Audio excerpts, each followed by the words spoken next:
Ang Bombo Radio Philippines, fully digitalized, numero 1 sa balita, komentaryo, drama at serbisyo publiko.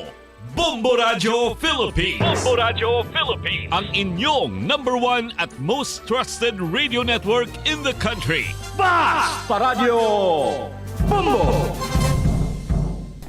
Oras sa Bombo Radio Iloilo, Philippine Standard Time, 51 minutos na nakaligad sa takna sininga las 11. Welcome sa pagpangalagad sa Bombo Hanay sa Auto Drizzy FM Bombo Radio Iloilo, ang flagship station sa the #1 most trusted radio network kinakantrang Bombo Radio Philippines. Adlaw kita karon sa Huwebes, Hunyo 6, tuig 2024. Sa gihapon, inimulaga imo ang kurman, Bombo Chama Blanco Hover. Sa madalaguan kag mga nagapauna karon nga mga balita, suspension o kon revocation sa driver's license himon sang LTO6 sa tion nga mapamatud-an nga nakasalang driver sa sports car nga nakabunggo patay sa banwa sang Pavia. Resolusyon ni Councilor Romel Duron nga nag-ayo sa mga ahensya sa gobyerno sa pag-review sa PUMVMP ginaabi-abi sa komitiba ni Councilor Cabaluna. Councilor Duron, base nalimtan lang kawala sa jurisdiction sa city ang pagdesisyon sa pagpasulod sa mga first town jeepneys. Sa dugang pa nga mga talupang doon karon nga mga balita, free zoning ipatuman sa Partido Federal ng Pilipinas sa tion nga magpungguanay ang duha ka mga alliances sa partido sa isa ka posisyon. Muli madalagkuhan mga balita, issues kay impormasyon diri sa pagpanayag sa mumuanay sa tututukan ta subong nga pagpangalagad naton samtang ari pagid may good news kita sa aton sining mga kabombo kay karon sa aton sining mga kauturan ang Philippine Statistics Office or Philippine Statistics Authority rather now ginapahayag diri nga ginalauman nga mas maganubo ang presyo sang bugas sa merkado nga magalabot karon iya sa 7 pesos kay pagabuhinan ang taripa sa imported rice. Ini ang ginpahayag ni Philippine Statistics Authority Chief Dennis Clara Mapa may kantanan sa paghatag sang go signal ni President Bongbong Marcos Jr. para nga buhinan ang taripa sa imported rice sang tubtob 15% halin sa ginabutang karon or mayara sang 35%. Now, sa aton sini karon nga mga kabombo, sunod diri kay Mapa sa ilang inisyal nga paglantaw yara sa 6 tubtob 7 pesos kada kilo sang bugas ang posible nga mangin buhin now kag panigurado kuno mabatyagan gid sa mga konsumidor. Mga bumalakal, magaresulta ini sa pagdubo sa rice inflation nga amo karon ang nagapanguna nga nagakontribute sa pagtaas man no? Sa pangkabugusan nga inflation sa pungsod. Subong pamangin pa ni Mapa nga kinahanglan pa sa gihapon nga bantayan ang pila ka mga factors katulad sa nga mataas nga pagbayluan na isang piso kag dolyar nga posible makaapekto man sa presyo sang bugas. Sa monitoring karon sa Philippine Statistics Authority padayon nga nagahinay ang paglubos ang average ang presyo sang bugas sa mga merkado mangin sa world market sa pagnubo man sang presyo hanay. Di kon lang taon ni mo banwa sa aton sini nga mga kabombo pila subong ang presyo sang bugas nila ang regular milled rice kag well milled rice nagahampang sa lapit-lapit 60 pesos. Sa aton sini nga mga kabombo, although impossible nga maglabot sa 20 pesos ang kada kilo sang bugas katulad sang pangako ni Presidente Bongbong Marcos, pero nagatingwa ang aton sini nga gobyerno nga bisan pa paano mapabulubarato ang 4 kilo sang bugas diriya sa bahin sa pungsod na Pilipinas. Sa dugang paman nga mga balita diri karon banwa si President Bongbong Marcos mismo ang nagpahayag sa mga bataon nga leader o kunin mga kabataang leader bla katulad sa mga SK chairperson nga mag-intervenir gid kuno kon serbisyo publiko ang aton siniya nga istoryahan, hindi mag-intervener sa mga walay kapuslanan kundi mag-intervener kag ipahayag ipabati ang ila siniyang mga tingog hilabi pa sa isyu sang pagserbisyo sa publiko. Patigayon ini ni Presidente Bongbong Marcos ining pagpanugyan sa mga pamatanon sa oath-taking ceremony nga patigayon sa mga bag-o sining opisyal sang Liga ng mga Barangay kag sangguniang kabataan National Island Representative sa Palasyo sang Malacañang. Magluwas sina sa aton sining mga kabumbo sunod simana. Enjoy naman kita karon sa malawig sining bakasyon.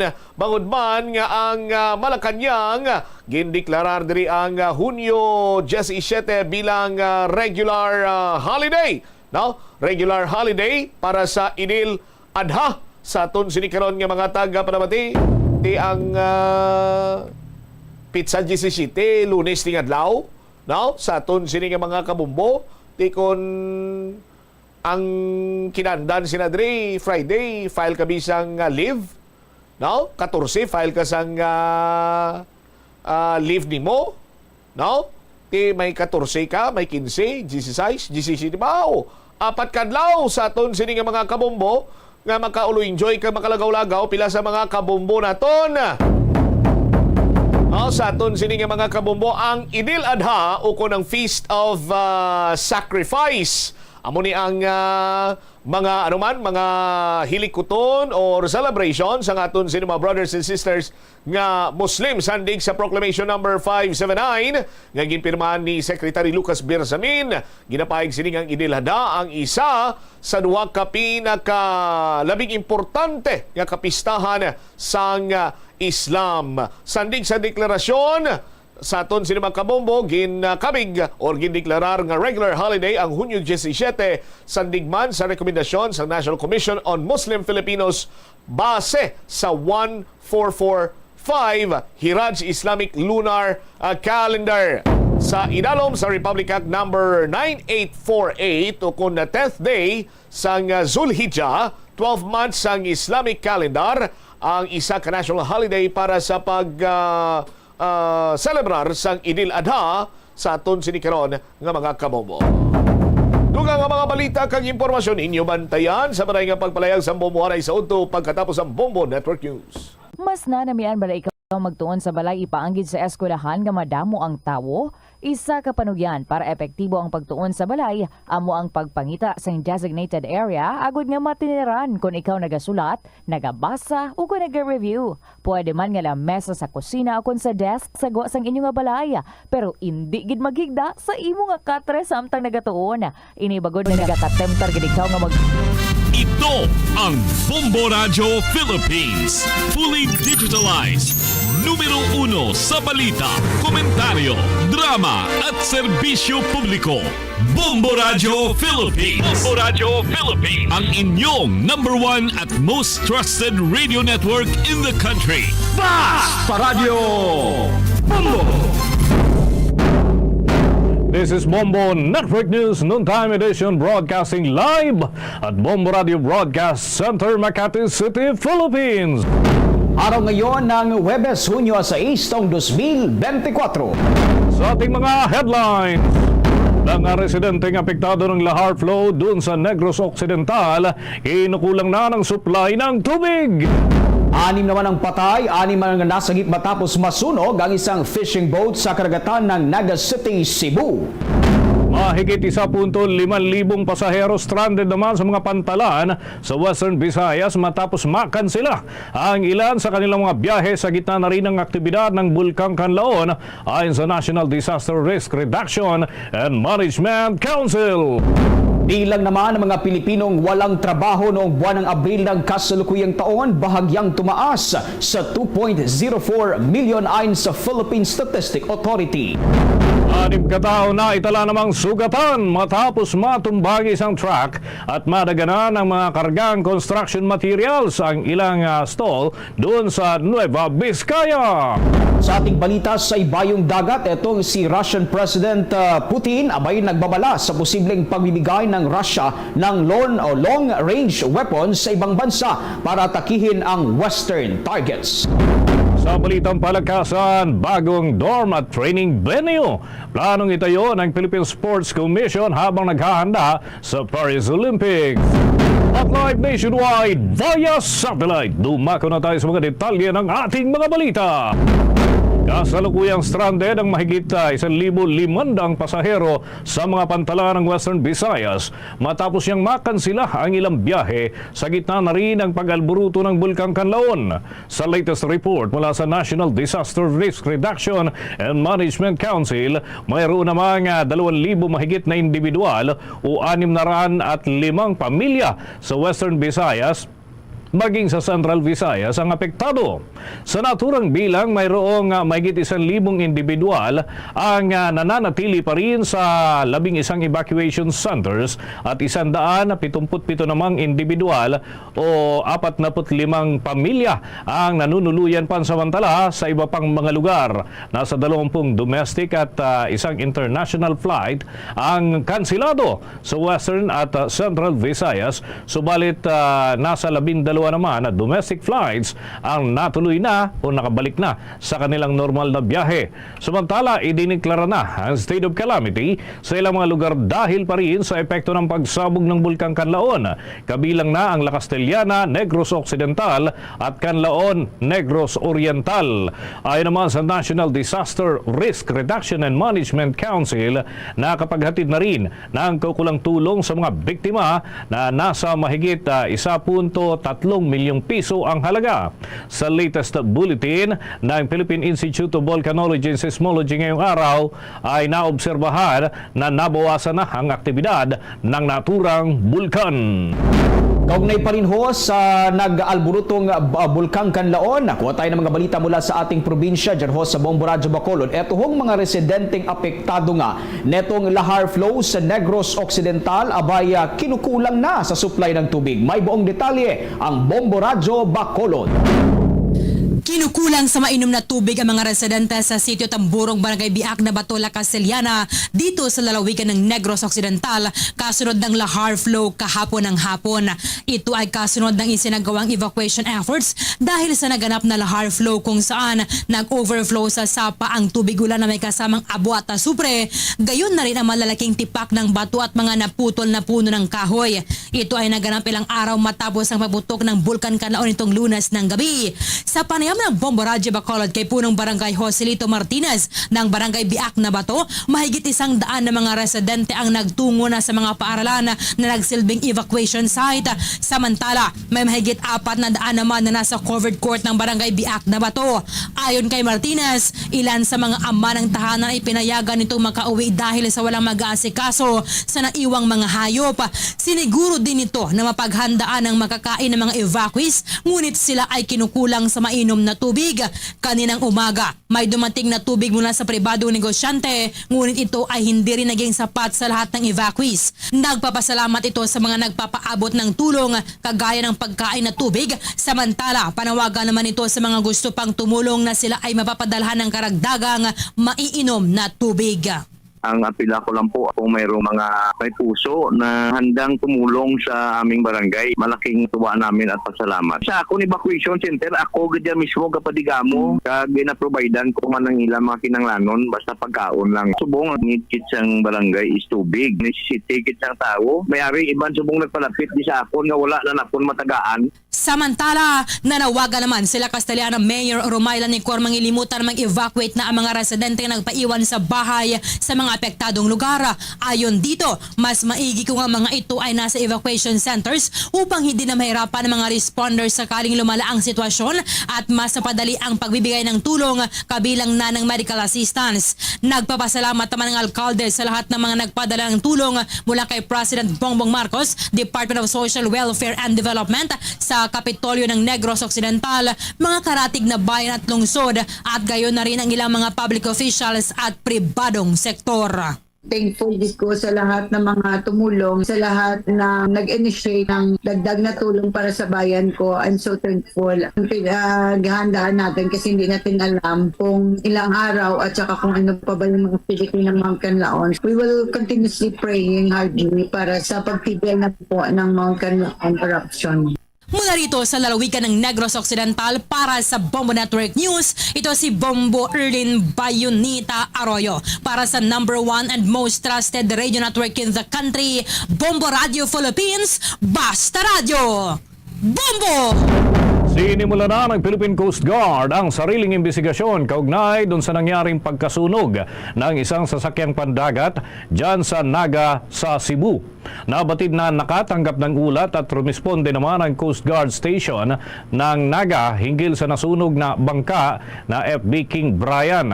Maliban sa Coast Guard, rumisponde rin ang isang tugboat para naman maapula ang apoy. Sa 6 na mga sakay nito o nasa 6 na mga sakay nito ang binawian ng buhay at meron ding mga nailigtas at antabayanan mga kabombo, mga ka-Star Nation ang mga latest information tungkol dyan sa naturang pagkasunog ng bangka mamaya sa latest information naman ng Bombo Radio dyan sa Central Visayas. Samantala sa iba pang mga balita mga kabombo at ka-Star Nation, abay biyaheng Davao Region ngayon si Pangulong Ferdinand Marcos Jr. ngayong araw huyan ng Huwebes para sa pamahagi ng presidential assistance sa mga magsasaka at maging sa mga mangingisda. Unang tutungo ang punong ekotibo dyan ho sa Tagum City sa Davao del Norte mamayang alas 10. So, kanina ho yung alas 10 ng umaga. Kasunod nito ay bibisita rin etong si Marcos sa Digos City sa Davao del Sur para yan sa isasagawang distribusyon ng mga kaukulang ayuda. Makakasama niya itong sina Agriculture Secretary Francisco Tio Laurel Jr., maging si House Speaker Martin Romualdez at ang mga lokal na opisyal. Una nang ipinangako ng punong ekotibo na ipagpapatuloy niya itong pag-iikot sa iba't ibang panig ng bansa upang personal na makita at maabutan ng tulong itong mga magsasaka at mga mangingisda na karamihan ay naapektuhan yan ng El Nino phenomenon. Sa iba pa nating balita, naghahanda na ang Philippine Army sa isasagawang Indonesian-Philippines military exercise sa bahagi ng Mindanao. Ang naturang drill ay planong isagawa sa huling quarter ng kasalukuyang taon kung saan ay magsisilbing venue ang Camp Siongco ng Philippine Army sa Dato Dinsinsuat, Maguindanao del Norte. Ito ay dadaluhan ng mga sundalo ng 6th Infantry Division Philippine Army at mga sundalo mula naman sa Indonesia. Ayon kay Major General Alex Rillara, Commander ng 6th Infantry Division, nagsagawa na ng inspection nitong nakalipas na linggo ang Indonesian military sa mga training facilities ng naturang dibisyon. Ang Indonesian contingent ay pinangungunahan ni Colonel Yoki Malinton Kunyarfari, ang kasalukuyan naman commander ng 11th Infantry Brigade doon sa Indonesia. Ang joint exercise ay tatawaging TA Philippine Indo 2024 Military Exercise na isang inisyatibo ng Philippine Army at Tentara National Indonesia Angkatan Darat at yung Indonesian National Military Land Force.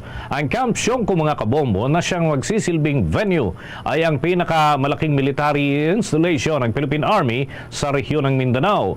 Kabilang sa mga magsisilbing focus naman ng exercise ay ang territorial defense operations at strategic planning activities kaugnay pa rin sa kanilang mga hakbang. Sa pagkakataong ito, kuha tayo ng mga balitang tinutukan ng ating mga kasamahan. Eto si Senador Risa Hontiveros abay naniniwala na solido etong mga kasong kinakaharap ni suspended Bamban Mayor Alice Guo. May buong detalye si Bombo JC Galvez. Naniniwala si Senate Committee on Women Chairperson Senadora Risa Hontiveros na solido ang mga kasong kinaharap ni suspended Bamban Tarlac Mayor Alice Guo matapos ang ikinasang executive session kasama ang mga ahensya ng gobyerno kaugnay ng umano'y pagkakasangkot ng alkalde sa illegal na operasyon ng Philippine Offshore Gaming Operator o POGO. Ayon kay Hontiveros, tiwala siyang mas nabigyan ng bigat at batayan ang mga kasong inihain at ihahain pa laban kay Mayor Alice. More confident na talagang magiging mabigat at solido yung mga kasong inihain na at maaring ihain pa ng iba't ibang mga ahensya ng executive ng ating gobyerno. Lumalabas ang katotohanan, hindi sa bibig ni Mayor Alice Guo at hindi lamang sa aming puspusang investigasyon, pati po sa mga parallel investigation ng mga ahensya ng gobyerno. Samantala, nanawagan din si Ontiveros sa National Security Council na iakyat na kay Pangulong Ferdinand Marcos Jr. ang usapin ng Philippine Offshore Gaming Operators bilang national security threat. Ayon kay Ontiveros, ito ang naging mungkahe sa National Security Council sa ikinasang pagpupulong ni akyat na sa punong ehekutibo dahil sa lumalalang krimen na may kaugnayan sa Pogo. Nabalitaan din naman babatas na maging ang National Security Advisor na ang nagsalita na tungkol sa Pogo bilang kabilang ito sa kanilang mga concerns. Git pa ni Ontiveros, bilang council o body ang National Security Council sa usapin ng pambansang seguridad, inaasahan ng senadora na ilalapit ito ng ahensya sa Pangulo upang makapagkomento na sila sa issue ng Pogo bilang banta sa seguridad ng bansa. Kaya naman umasang mambabatas na dinggin ng National Security Council at ni Pangulong Marcos ang kanilang panawagan na pag-aralan ng Pogo kung ito ba'y talagang banta sa seguridad ng bansa at kung ito man anyang mabuuri nilang pananaw ay dapat agad na aksyonan ng Presidente ang Pogo. Ang ipinanawagan, suggestion siya nung executive session, kineri ko po talaga bilang chair na tulad nung ipinanawagan ko na ilang beses kay Presidente na iban na ang Pogo, patigilin na ito, palabasin, paalisin na sila sa ating bayan. Na-raise din yung ganyang panawagan sa executive session at nasabi po namin directly sa NSC bilang sila yung council o body sa loob ng gobyerno natin na pinaka-concerned sa usaping national security. Para sa Bombo Network News, ako si Bombo JC Galvez, nag-uulat para sa number 1 and most trusted radio network in the country, Bombo Radio Philippines, Basta Radio. Bombo! Welcome umanong pumunta o dumalo sina dating Pangulong Rodrigo Roa Duterte at dating Philippine National Police Chief at ngayon ay Senador Ronald Bato de la Rosa sa isasagawang investigasyon ng House Committee on Human Rights kaugnay ng extrajudicial killing sa issue ng war on drugs ng nakaraang administrasyon. Ito ang sinabi ni Manila Congressman Bienvenido Abante Jr., ang chairman ng House Committee on Human Rights sa pagdinig nitong araw ng Miyerkules bilang tugon na rin sa hiling ni Congressman Raul Manuel ng Kabataan Party List na mayroong mga tanong na sina Duterte at De La Rosa lamang ang siyang makakapagbigay ng kasagutan.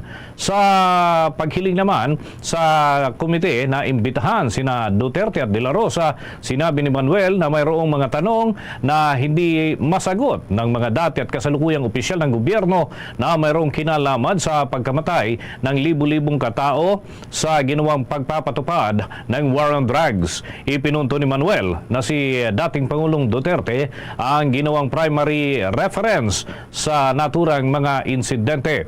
Makapagbibigay linaw din umano itong si Senator De La Rosa sa mga katanungan dahil siya ang hepe ng pambansang pulisya nang ipatupad ang war on drugs. Sa pagdinig nga ay binanggit ng human rights lawyer na si Jose Manuel Jocno na umabot sa 20,322 na mga drug suspect na nasawi sa unang 17 buwan ng Duterte administration o halos 4 na po ang pinapaslang kada araw.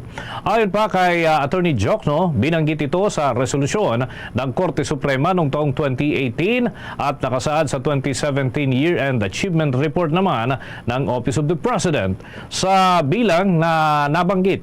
Ayon kay Jocno, 3,967 ang napatay ng mga pulis sa kanilang operasyon at 16,000 mahigit ang pinatay ng umano'y riding in tandem at riding in tandem suspect at hindi nakilala yung mga personalidad na yon. Bilang tugon ay sinabi naman ni Jokno sina Salvador Mijaldea at ang tumayo dating Executive Secretary ni dating Pangulong Duterte. Kung totoo man ang binibigay na achievement report sa Korte Suprema, ito ay bahagi raw ng privileged communication ng Office of the President. Sinabi ni Mijaldea na nakakalito na ang mga lumalabas na impormasyon at bilang kaugnay ng sinasabing nasawi sa War on Drugs campaign. Bombo International News. Nagbabala si Russian President Vladimir Putin sa posibleng pagbibigay ng Russia ng long-range weapon sa ibang bansa para atakihin ang Western targets. Ito ay bilang tugon sa mga kaalyado ng Western na NATO na nagpapahintulot sa bansang Ukraine na gumamit ng kanilang mga armas para atakihin ang teritoryo ng Russia. Nanindigan din ng Russian President sa kahandaan ng Moscow na gumamit ng nuclear weapons kapag nakita nilang may banta sa kanilang soberanya. Saad pa ng Russian President na ang kamakailang aksyon ng West ay sumisira sa pandaigdigang seguridad at maaaring humantong sa napakaseryosong problema. Maguhudyat ani ito ng direktang pagkakasangkot ng West sa gera laban sa Russian Federation at handaan niya silang kumilos sa parehong paraan. Kung matatandaan nga ay pinayagan ng US at Germany ang bansang Ukraine na tamaan ang ilang targets nito sa Russia gamit ang long-range weapons na kanilang ibinigay sa Kiev. Noong Miyerkules, sinabi naman ng isang Western official at ng isang US Senator na ginamit ng Ukraine ang US weapon para atakihin nga ang loob ng Russia sa ilalim ng bagong inaprubahang panuntunan mula kay US President Joe Biden na nagpapahintulot sa mga armas ng Amerika na gamitin para sa limitadong layunin at para depensahan ng Kharkiv region na ikalawang pinakamalaking lungsod sa bansang Ukraine.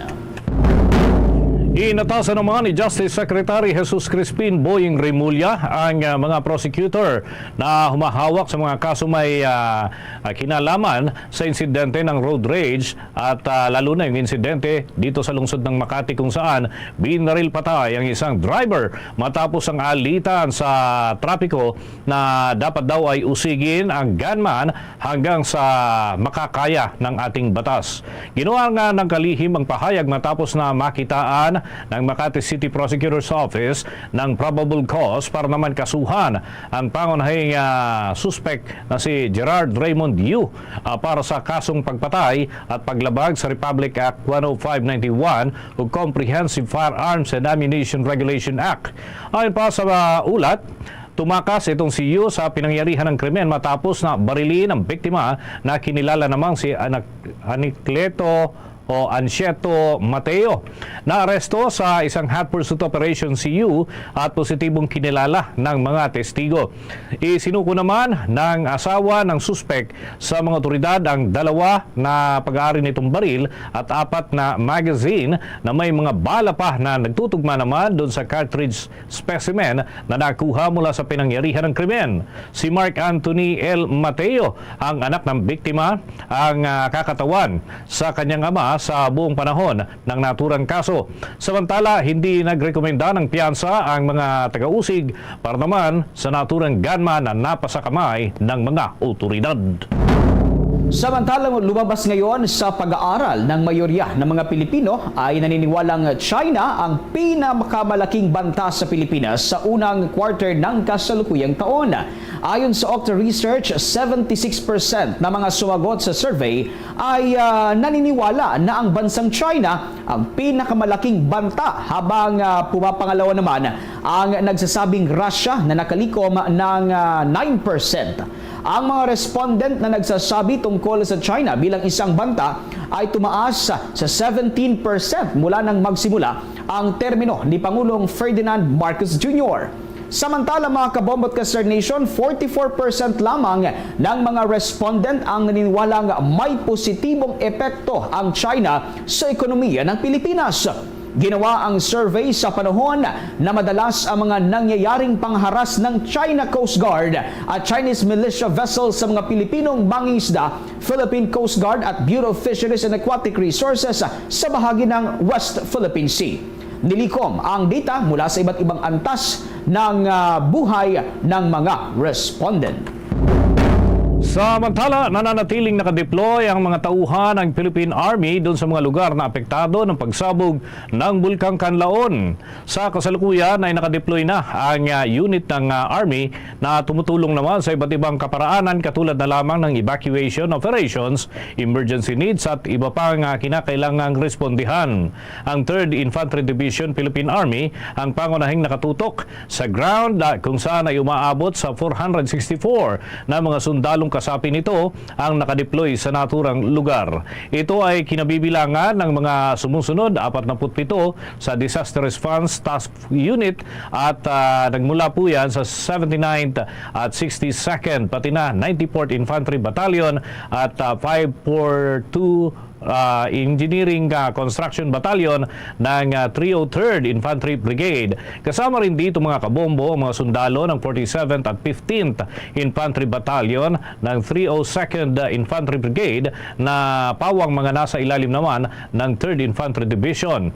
At ayon pa sa naturang opisyal na si Commander na si Major General Marion Sison, ang commander ng naturang division, tuloy-tuloy ang deployment ng mga sundalo kasama na ang kanilang military truck na maaaring magamit sa iba't ibang mga pangangailangan ng mga residente. Mula nang pumutok nga ang bulkan mga kabombo ay umaabot na rin sa 42 na mga sasakyan ng naturang division ang naipagamit sa iba't ibang humanitarian operation sa naturang lugar. Samantala, sinabi ni Senadora Risa Hontiveros na back to square one o balik naman sa umpisa matapos malaman ang pahayag ni dating Health Secretary Francisco Duque III na taken out of context siya sa sinabi na si dating Pangulong Rodrigo Duterte ang nag-utos sa paglipat ng mahigit 47 billion pesos na COVID-19 funds sa PSDBM noong 2020. Ayon kay Senador Hontiveros, bumili na sana raw siya ng kay Duque, ngunit nang bawiin nito, ang kanyang unang sinabi ay balik na naman sa umpisa sa kanyang posibleng pagiging importanteng resource person para makumpleto at mabuksan nga ang naturang investigasyon. Git pa ng Senadora, kung itatanggi o tinatanggi ng dating kalihim na maging bahagi ng buong katotohanan ay kawalan ito ng buong Pilipinas at maging siya mismo na dating kalihim ng Department of Health. Aniya, posible sanang magbukas ulit sa pagbuhay ng pagsiyasat ng Senado ang revelasyon ni Duque dahil kailangan lamang nila ng bagong resource person, whistleblower o kaya ay ebidensya para magdaos ulit ng naturang pagdinig. Si Duque na sana aniya, iyon kaya lamang ilang oras matapos niya sabihin ang ibinunyag ay binawi niya rin ito. Maganda sana ang pagkakataon nito para i-redeem ang sarili at ang nabahirang institusyon na Department of Health. Subalit kung ganito na aniya ay tinatanggi o nagiba ng pahayag ang dating kalihim ay kawalan niya naman ito. Kaugnay niyan mga kabaw at ka-Sir Nation, pakinggan natin ang bahagi ng pahayag ni Senadora Risa Hontiveros. Wow, it was good while it lasted, no? Bumilib na sana ako kay former Sec Duque. Well, kung ngayon sinasabi nilang he was taken out of context, unfortunately, that's the oldest excuse in the book para sa lahat sa amin na nagtatrabaho sa public sphere. Kung yan ang sinasabi niya na pina-accelerate lang ni Duterte yung pag-procure, in a way, we're back to square one dun sa kanyang posibleng pagiging importanteng resource person para makumpleto na talaga yung investigasyong iyon. If he now refuses to be part of finding the whole truth, is really his loss. Mostly it's the loss of the Philippines, no, at tayong mga Pilipino. Pero di magpupursige pa rin yung mga puspusang nag-iimbestiga dyan. Pero loss kay dating Secretary Duque na hindi siya magiging bahagi nun. Mga kabombo, yan ang bahagi ng pahayag ni Senadora Risa Hontiveros. Papatay ng karagdagang report mula sa ating mga kasamahan.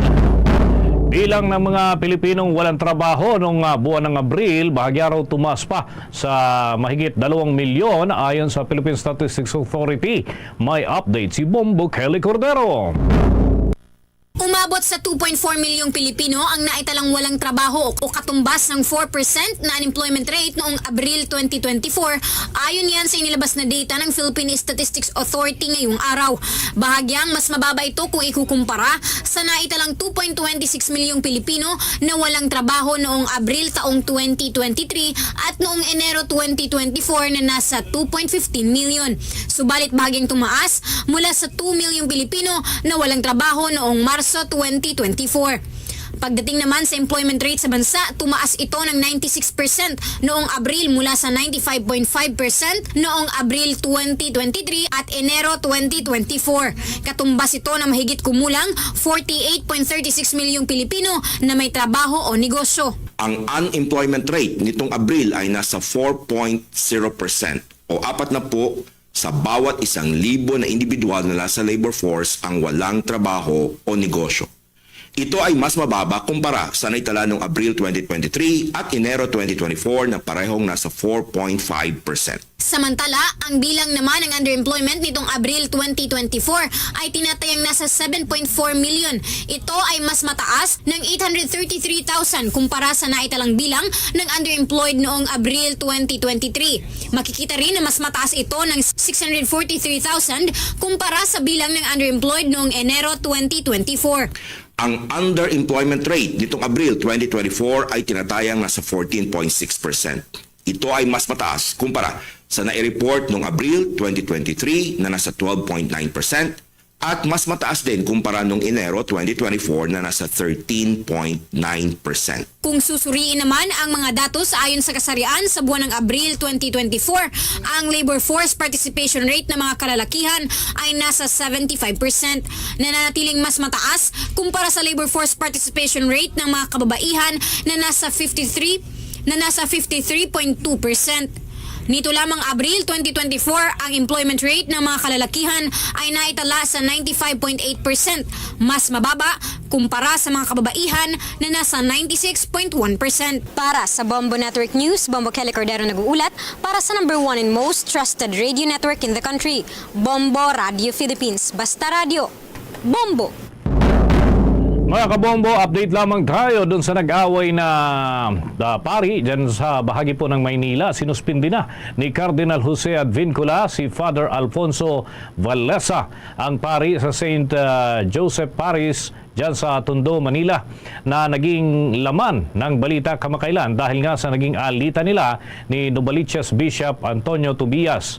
Batay sa statement ni Cardinal Advincula, si Father Vallesa ay suspendido muna. Yan ay sa paghawak ng kanyang priestly activities dahil sa kanyang persistent defiance laban sa arsobispo ng lungsod ng Maynila. Samantala, papalit pansamantala sa naturang pari doon sa parokya na kanyang hinahawakan ay si Father Reginald Malikdem. Una nang sinabi ng Catholic Bishops Conference of the Philippines spokesperson na si Father Jerome Siciliano na nagkaroon lamang ng hindi pagkakaintindihan sina Father Alfonso Vallesa at Novaliches Bishop Antonio Tobias. Iba pang mga balita, sinimula na umano ng Land Transportation Office National Capital Region ang paghahain ng criminal cases laban sa mga operator ng colorum na sasakyan na patuloy na nag-ooperate dito sa Metro Manila. Ayon kay LTO NCR Director Ruque Versosa, ito ay bahagi ng kanilang kampanya na babantayan at hulihin ang mga hindi rehistradong sasakyan. Babala ni Versosa sa mga colorum operators na hindi titigil ang ahensya sa kanilang crackdown sa mga colorum na sasakyan at tinitiyak na pananagutin ang lahat ng mga mauhuling violators. Maalalang bago nito ay pinag-utos ni Land Transportation Office Chief Vigor Mendoza II ang malawakang crackdown sa mga colorum na sasakyan sa buong bansa. Ayon kay Mendoza, kailangang matiyak ng lahat ng mga pampublikong sasakyan ay nakasunod sa istriktong regulasyon sa pamamasada, operasyon, mga batas, transportasyon at maging sa road safety. Sa iba pang balita, siniguro naman ng Department of Agriculture na nakatutok ito sa kalagayan ng mga magsasakang apektado ng nakalipas na pagsabog ng Bulkang Kanlaon. Batay nga sa report ng Department of Agriculture Disaster Resilience and Operations Center, agad nang i-activate ang Local Operations Center ng Region 6 o yung bahagi po ng Western Visayas at Region 7 Central Visayas. Kasunod pa rin yan ang pagsabog ng bulkan. Agad ding binuksan ang Livestock Rescue Evacuation Center para naman sa mga ililikas na mga hayop na apektado rin ng pangyayari na pagsabog ng bulkan. Agad din umanong magsasagawa ng assessment ang ahensya sa impact ng naturang pagsabog ng bulkan sa buhay at kabuhayan ng mga magsasaka at mga mangingisdang apektado o nandon residente sa nasabing lugar. Sa kasalukuyan ay patuloy umanong koordinasyon ng Department of Agriculture sa mga lokal na pamahalaan upang matukoy ang kalagayan ng mga magsasaka at mangingisda at makapagbigay ng karapatang tulong.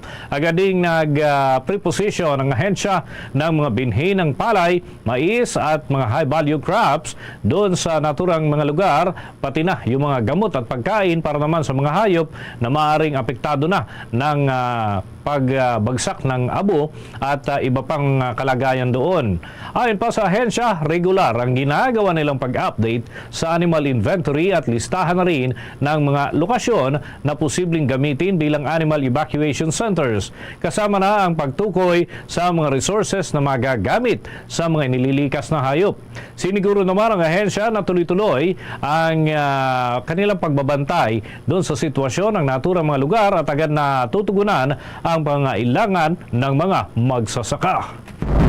Samantala, posibleng kailanganin na mga lupang tinatamnan ng tubo sa palibot ng Bulkang Kanlaon na sumailalim sa rejuvenation.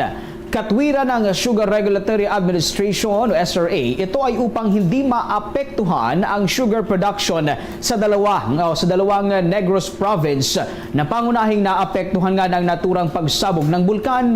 Batay kasi sa inisyal na assessment ng Sugar Regulatory Administration, aabot ho sa 23,000 hektarya na binubuo ng 4 na sugar mill district ang naapektuhan ng naturang pagsabog ng bulkan. Ang mga naturang tinamaan ng tubo ay nakitaan ang pagtaas ng acidity kasama na ang mas mataas ding acidity sa mga dahon ng mga tubong kasalukuyang nakatanim. Batay na rin yan doon sa kauna-unahang pag-usuri gamit ang pH level. Ang pH level ay ginagamit para matukoy kung gaano kataas ang acidity ng lupa o ang dahon ng mga tubo. Ayon sa SRA, bago ang pagsabog ay umabot sa 6.48 pH ang ground acidity, ngunit pagkatapos ng pagsabog ng bulkan ay umabot sa 5.06 pH ang acidity ng lupa, habang 4.14 pH naman sa dahon ng mga tubo. Sa kasalukuyan, naniniwala si Sugar Regulatory Administration Administrator Pablo Ascona na masyado pang maaga upang matukoy kung magdudulot ba ito ng matinding pinsala sa mga pananim ng tubo. Gayunpaman, tinitiyakan niya na magkakaroon ito ng long-term effect sa mga sakahan o taniman ng tubo, kabilang na ang hindi balancing nutrients sa lupa, compaction, erosion at iba pa. Mga kabombo, mga ka-Star Nation, oras natin sa buong kapuluan, 26 na minuto bago sumapit ang alauna ng hapon. Nagpahayag ng suporta ang Department of Health para naman sa mga pagpapataas pa ng pondo ng Department of Agriculture. Ito ay upang mapalawak pa raw ng Department of Agriculture ang kampanya sa pagbabakuna doon sa mga hayop, lalo na yung mga aso na pangunahing pinanggagalingan ng rabies at yan ay naitatala na nalilipat sa mga tao. Kung maalala mga kabombo, sinabi ng Department of Health na lalo pang tumaas ang bilang ng mga kaso ng rabies dito sa unang 5 buwan ng 2024 kumpara nung nakalipas na taon kung saan ay umakyat ang bilang sa 13%. Batay sa data ng ahensya, umaabot sa 160 katao ang namatay ng dahil pa rin sa rabies. Ayon kay Health Secretary Teodoro Herbosa, suportado nito ang pagtaas ng pondo ng Department of Agriculture upang makapagsagawa ang mga ito ng malawakang animal vaccination. Sa kasalukuyan niya, kinakailangan mabakunahan ng hanggang 22 million ng mga aso at mga pusa na nakaatang naman sa balikat ng Department of Agriculture ang pagbabakuna sa mga ito. Kasabay niya na nanawagan din ng ahensya sa mga pet owners na maging responsable at kusang pabakunahan ang kanilang mga alagang aso at pusa upang matiyak na ligtas mula sa rabies. Samantala, batay nga sa pinakahuling data ng Department of Health, 92% ang mga naitalang rabies cases sa unang 5 buwan ng 2024 ay mula sa kagat ng mga aso, 6% ay mula naman sa kagat ng pusa, habang ang nalalabing 3% ay dahil sa kagat ng iba pang mga uri ng hayop. Samantala, hinihikayat ng Department of Migrant Workers at itong mga overseas Philippine workers na isumbong sa kanilang ahensya itong mga nararanasang problema sa mga accommodation houses. Kadalasan kasi, namamalagi muna ang mga overseas Philippine workers sa mga accommodation houses habang hinihintay nila ang kanilang deployment sa pupuntahang mga bansa. Ginawa ng ahensya ang paalala kasunod yan ng inilabas na reklamo ng 10 prospective overseas Filipino workers ukol sa umunoy hindi maayos na living condition at welfare status sa kanilang pansamantalang tinitirhan na accommodation houses dyan ho sa lungsod ng Las Piñas. Ang mga naturang aplikante umano ay pinagbabawalang lumabas upang bumili ng pagkain o tumanggap ng mga family visit. Ayon sa Department of Migrant Workers, hindi dapat hinahayaan ng mga aplikante o mga overseas Filipino workers na gawin sa kanila ito ng mga accommodation houses o mga agency dahil ito ay malinaw na paglabag sa human rights. Tinitiyak din ng ahensya ang tulong at itong mga kaukulang suporta sa mga ito sa oras na piliin nilang magsumbong o reklamo ang mga hindi makataong pagtrato sa kanila. Samantala, una na ring tinulungan ng Department of Migrant Workers ang mga nagreklamong overseas Filipino workers at dinala sa isang shelter sa Mandaluyong City habang nagpapatuloy ang case build-up sa tulong yan ng Philippine National Police. Nilinaw ng Philippine National Police na binuwag na ang police security para naman sa very important persons, yung mga tinatawag na VIPs sa bagong pulisiya ng pambansang pulisya mula pa nang maupo sa pwesto ang bagong pinuno ng pambansang pulisya. Paliwanag nga ni Philippine National Police Chief Police General Romel Francisco Marbil na binago ang mga termino sa pagbibigay ng police security and protection group dahil naman sa lumalabas na nagmumoonlighting ang mga tauhan ng pambansang pulisya.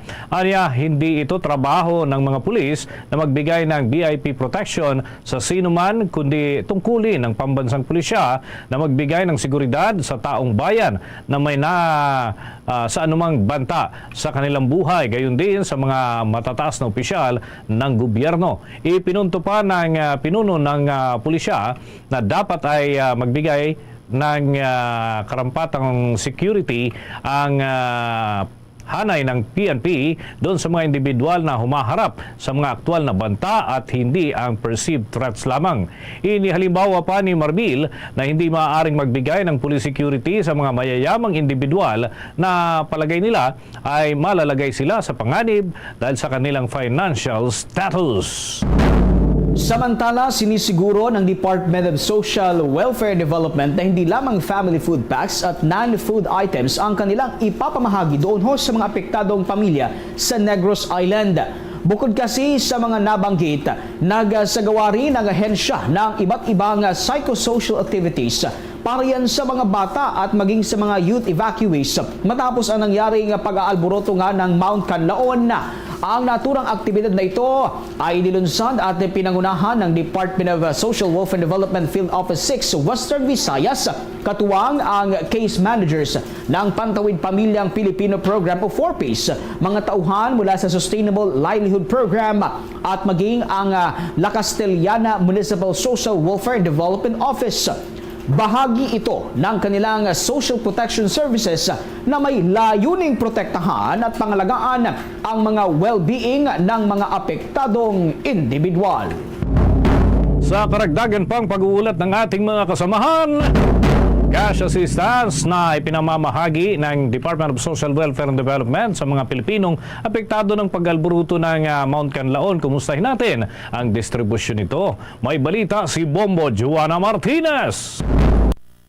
Nakatakdang mamahagi ang Department of Social Welfare and Development ng iba't ibang assistance, partikular na ang pamimigay nito ng tulong pinansyal para sa mga Pilipinong apektado ng pag-alburoto ng Mount Canlaon. Ito ang inilahad ni Department of Social Welfare and Development Undersecretary Edo Punay hinggil sa kanilang mga susunod na hakbang habang patuloy nilang isinasagawa ang pagpapaabot ng family food packs sa Negros Occidental at Negros Oriental. Ayon kay Punay, kasalukuyang nasa relief operations pa raw sila, ngunit bukod sa mga preposition food items at non-food items kagaya na lamang ng sleeping kits at hygiene kits na nasa warehouse, ay plano at mamamahagi rin ang Department of Social Welfare and Development ng cash assistance. After nyan, kasi magkakaroon din tayo ng pagtapos na pag-aalboroto ng bulkan, magkakaroon tayo ng early recovery phase kung saan mamimigay tayo ng cash assistance dito sa ating mga affected na individuals para panimula o pantayo ng bahay nila ng mga naapektuhan. May cash assistance po ang DSWD through our emergency cash transfer program. Nakadepende sa assessment ng social worker kung magkano yung damage na nabigay dun sa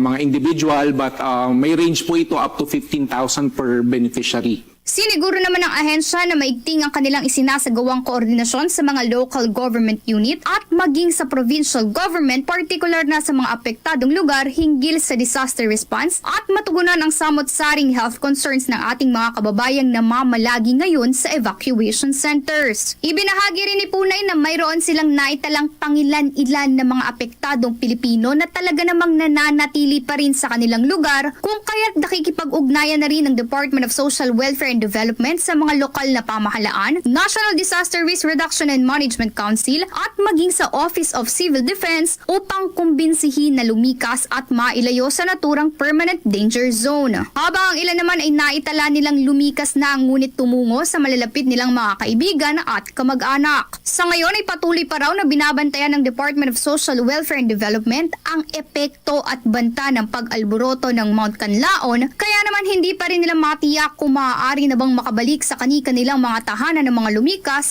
at ang desisyon daw na ito ay manggagaling sa local government unit ng nasabing lugar, pati na rin sa ibababang desisyon ng Office of Civil Defense. Para sa Bombo Network News, Bombo Joanna Martinez nag-uulat para sa number 1 and most trusted radio network in the country, Bombo Radio Philippines. Basta Radio, Bombo!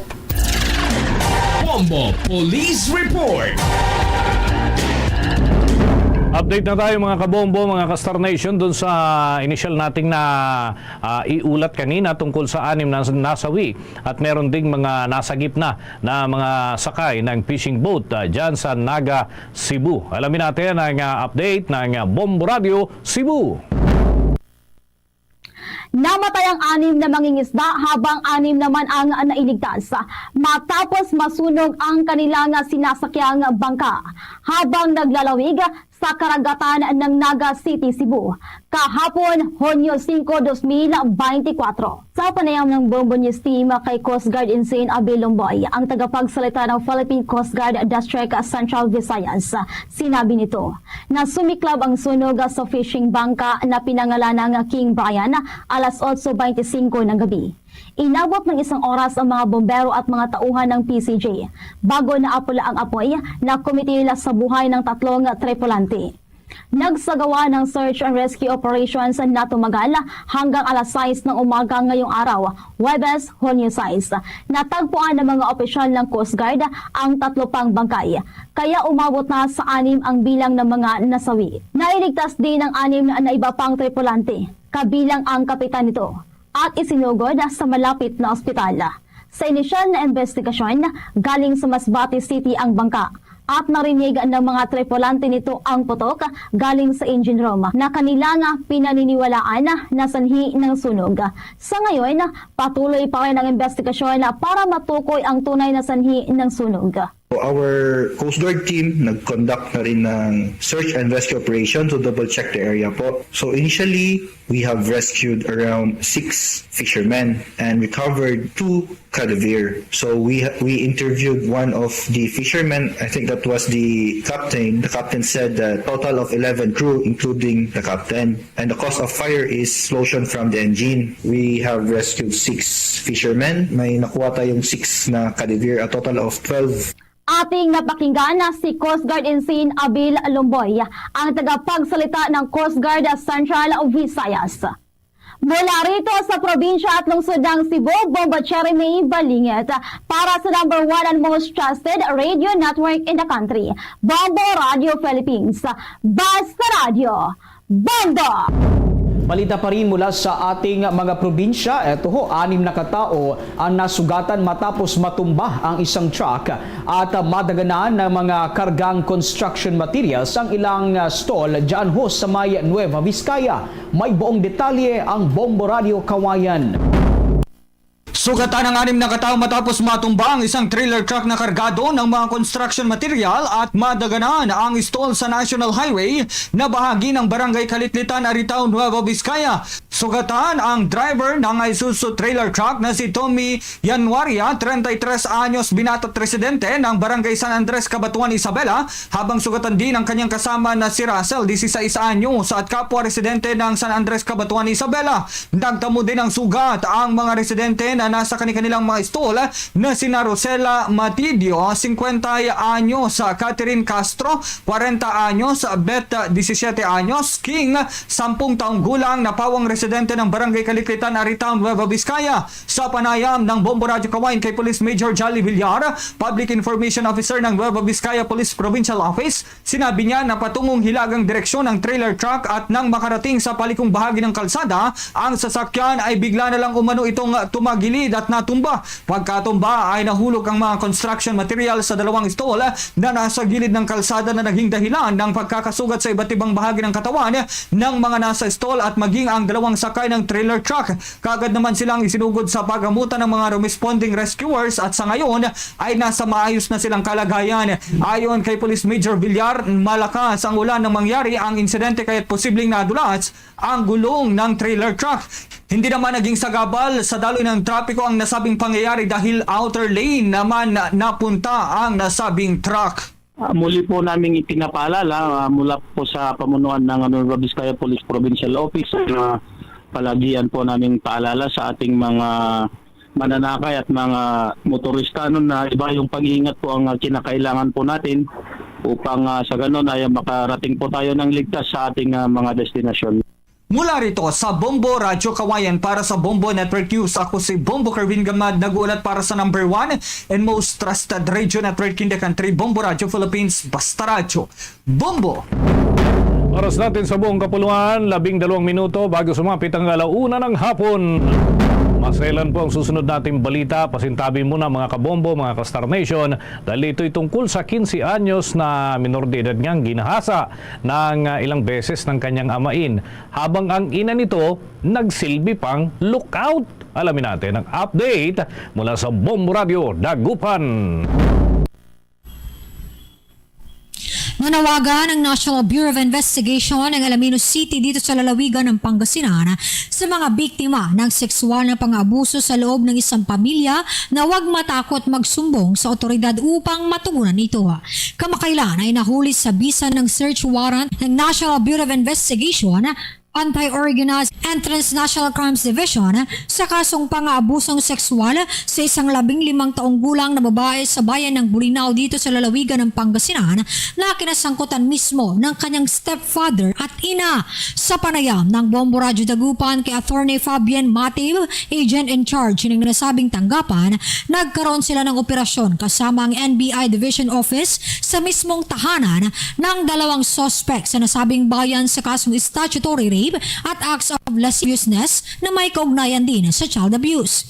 Aniya, nagsumbong umano ang dalagita sa kanyang tiyahin sa Maynila na kaagad namang dumulog sa NBI office sa nasabing lugar upang matugunan ang nasabing pang-aabuso. Ito naman ay nagresulta sa pagkakaaresto sa mga suspect na kinilalang sina Faustino Dispo at ang stepfather ng biktima na si Analiza Ruyuzan, ang kanyang ina. 2 beses umanong ginagahasa ang dalagita ng kanyang amain, lalo na kapag umuwi ito galing eskwelahan, habang ang ina naman nito ang nagsisilbing lookout o nanonood umano habang ginagahasa ang kanyang anak, kung saan sinabi pa nito na sumunod ang dalagita sa pinapagawa ng kanyang amain. Tapos itong biktima po natin nakapagsabi lang po sa tita po niya, at yung tita po niya ay nagdala sa kanya sa Manila. So as of the moment ay nakapiit po sila sa bilangguan ng Manila NBI doon po sa Muntinlupa. Para sa Bombo Network News, mula rito sa Bombo Radyo Dagupan, Bombo Mayra Resida nag-uulat para sa number 1 and most trusted radio network in the country, Bombo Radyo Philippines. Basta Radyo, Bombo! Samantala, yung cloud seeding operation sa Western Visayas itutuloy pa rin daw sa kabila ng pagsabog ng Bulkang Kanlaon. Alamin natin ang update ng Bombo Radio Iloilo.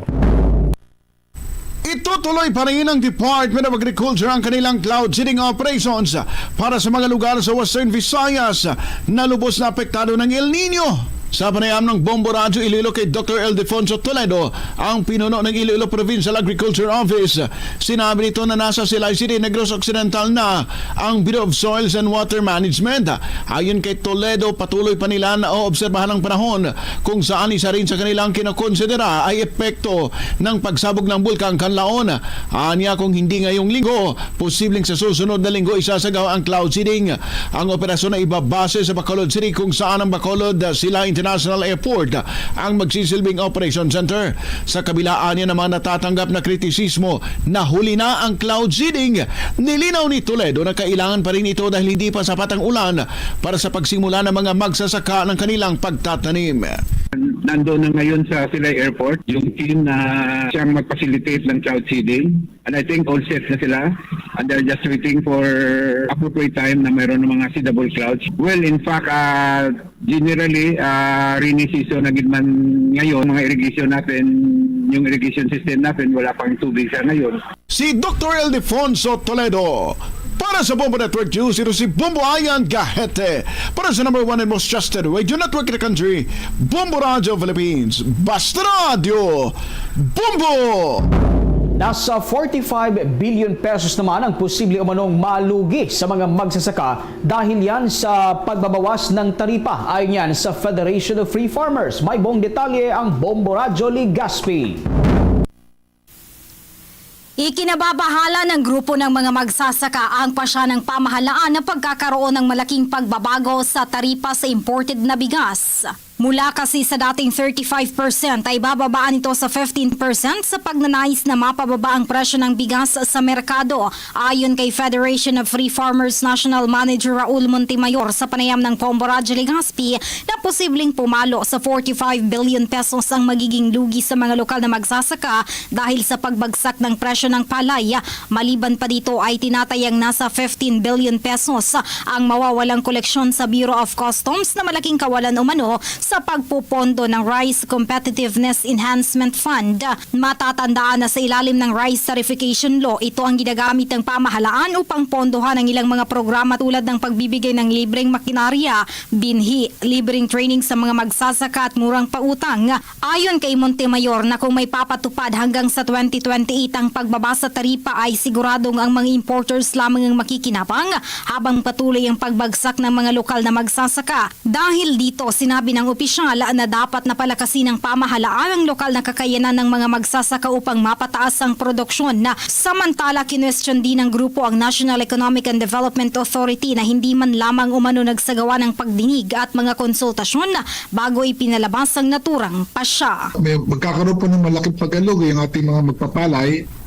Tapos yung important po ang gobyerno po natin, mababawasan po yung tariff collections. But on the part of the consumers, base po sa kanasan natin, wala tayong katsiyakan na sila po ay makaka-enjoy ng mas mababang presyo po ng bigas. Para sa Bombo Network News, mula rito sa Bombo Radio Legazpi, ito si Bombo Romela Sakayan Wanda sa nag-uulat for the number 1 and most trusted radio network in the country, Bombo Radio Philippines. Basta Radio, Bombo! Bombo Sports News. Eto mga kabombo, update naman tayo sa mga Pilipino boxer na maglalaro para sa Paris Olympics. May kanya-kanyang diskarte para sa pagsungkit ng gold medal para sa ating bansa. Ano kaya itong mga diskarte nila? Alamin natin yan sa report na kalap ng Star FM Bacolod. Gagawin ang lahat ng Philippine boxing team upang makasungkit ng gold matapos na makapag-qualify ulit ang mga nagkamit ng medalya na karaang Tokyo Olympics 2020. Oportunidad na naman ito para sa delegasyon matapos sigurado na makapaglaro sina Yumir Marcial, Nesty Peticio, Ira Villegas, Carlo Paalam at Hergy Bacyadan. Maalala na nakaraang Olympics ay abot kamay na ni Peticio at Paalam ang gold medal. Ngunit nakapag-uwi ng silver at nakuha naman ng Pilipinas ang pinakaunang ginto nito sa mahabang panahon matapos masungkit ito ni weightlifting heroine Heidelin Diaz. Todo suporta naman ang Philippine Sports Commission, the Philippine Olympic Committee at ang the MVP Sports Foundation kasabay ng kanya-kanyang coaches, trainers, therapists, psychologists, nutritionists at masseur upang masigurado na in shape ang mga ito. Sa panayam ng Star FM Bacolod kay Filipina Olympic boxer Nesty Peticio, sinabi nito na hindi nawawala ang pressure lalo na at iniuwi nito ang silver medal na karaang Tokyo Olympics, ngunit mas focus ito na ibigay ang kanyang best para sa bansa. Mga tao talaga na madali na lang yan sa kanyang mga medal kasi last Olympics na naka-silver na siya. So, ganun yung mga mindset nila eh. So, ang sa akin naman, kung magpapadala ako doon, kung magpapadala ako sa pressure, yung mga sinasabi ng tao, mas mahirap siyang kalabanin, mas mahirap siyang kontrolin. So, ang sa akin, andun na, alam ko lang nandun na at yun yung iniisip ng ibang tao. So, ang akin na lang, pagsikapan ko na lang, sipagan ko sa training para kasi nakakatakot na ma-disappoint natin sila. At yan ang balita mula dito sa 95.9 Star FM Bacolod para sa Bombo Network News. Star DJ Asher nag-uulat para sa number 1 and most trusted radio network in the country, Bombo Radio Philippines. Basta Radio, Bombo! Mga kabombo, mga ka-Star Nation, tuloy-tuloy lamang sa pagsubaybay sa mga programa ng Bombo Radio Philippines. Dahil kahit nasaan ka man, ay pupwede kang makapag-download at makasubaybay sa mga programa ng Bombo Radio Philippines through Bombo mobile application. Available ito mga kabombo, mga ka-Star Nation, sa mga gumagamit ng mga smartphones. Pwede po itong i-download at presto, meron na po kayong mapapakinggan, masusubaybayan ng mga update ng Bombo Radio Philippines saan man po kayong lugar nandun. And of course, meron din tayo sa YouTube channel ng Bombo Radio Philippines, mga kaabang-abang na mga pictures, mga kabombo, masusubaybayan din sa atin pong mga social media accounts. Lalo na sa ating Facebook Live, para po sa mga taga-subaybay natin dyan sa Visayas Region. Yung mga Ilonggo speaking, para po ito sa inyo, Bombo Radio Iloilo. Nariyan din ang Facebook Live ng Bombo Radio Bacolod. Meron ding Facebook Live ang Bombo Radio Rojas. Habang doon naman sa bahagi po ng mga Cebuano speaking, nandyan po ang Bombo Radio Cebu and yung mga Akyanon, Bombo Radio Kalibo. At para sa mga Waray, Bombo Radio Tacloban. Mga kabombo at Star Nation, narito po ang ating Orasyo Imperata for deliverance from calamities. Almighty Father, we raise our hearts to you in gratitude for the wonders of creation of which we are part, for your providence in sustaining us in our needs, and for your wisdom that guides the course of the universe. We acknowledge our sins against you and the rest of creation, nature. We have confused your command to subdue the earth The environment is made to suffer our wrongdoing, and now we reap the harvest of our abuse and indifference. Global warming is upon us. Typhoons, floods, volcanic eruption, and other natural calamities occur in increasing number and intensity. We turn to you, our loving Father, and beg forgiveness for our sins. We ask that we, our loved ones, and our hard-earned possessions be spared from the threat of calamities, natural and man-made. We beseech you to inspire us all to grow into responsible stewards of your creation and generous neighbors to those in need. Amen.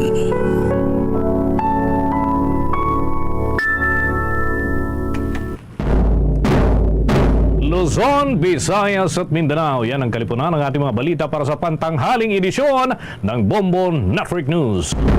Mula sa Bombo News Center para sa number 1 and most trusted radio network in the country, Bombo Radio Philippines. Basta Radio, Bombo! Time, impunto launa sa hapon. Balik na diri sa pagpangalagad sa Bombo Hanay Sudto sa DYFM Bombo Radio Iloilo. Standby sa aton sining mga kabombo sa dugang mga balita kag impormasyon. In a while, magina kaupon naton diri ang IPPO Director, si Police Colonel Bayani M. Razalan, sa pag-check man naton kung ano na ang latest man sining mga mandates or directives sa bahin karon sa Pavia Municipal Police Station. May kantanan sa sining kaso sa road rage, no? Hindi lamang ini hit and run sa aton sining mga kabombo kundi na determinar na idibanwa nga ini isa iya ka kaso sa road rage. Sandi gani sa pagplastar man sa investigasyon sa Pavia Municipal Police Station through Police Major Daji de Lima nga iya sining again na plastar diri banwa nga una nga nasagairan sa driver nga later on gintumod, no? Gintumod nga si isa ka negosyante nga si Bobot de la Rosa, and then after that sa aton sini nga mga tagpalamati, no? Ang natabo sina diri pagkatapos ang sideswipe to te iya sini nga hulat pa to nga makabangon ang mga biktima. Pagkatapos mayara sang pagbinays-bays nga natabo kag ganito ini ang binungguan sang driver sining sports car. Dito patay gid ang lalaki sa aton sining mga kauturan kag pilason ang iya sining asawa. Iginaplastar diri banwang natalana nang igapakasaka sining nagasinampaw nga kaso sa sining negosyante nga ginatumod na bilang amo iya ang tag-iya sang salakyan sining sports car nga gingamit sa pagbunggo patay sa biktima. Pagsundan man ini kay checkero naton later on with Bombo Hana Andasa ang latest man sa bahin karon sang Land Transportation Office sa pag-checkar man kung bala ano ang mga posible pagpatubangon sini nga kaso sang driver sang sports car nga nakakomiter sang krimen.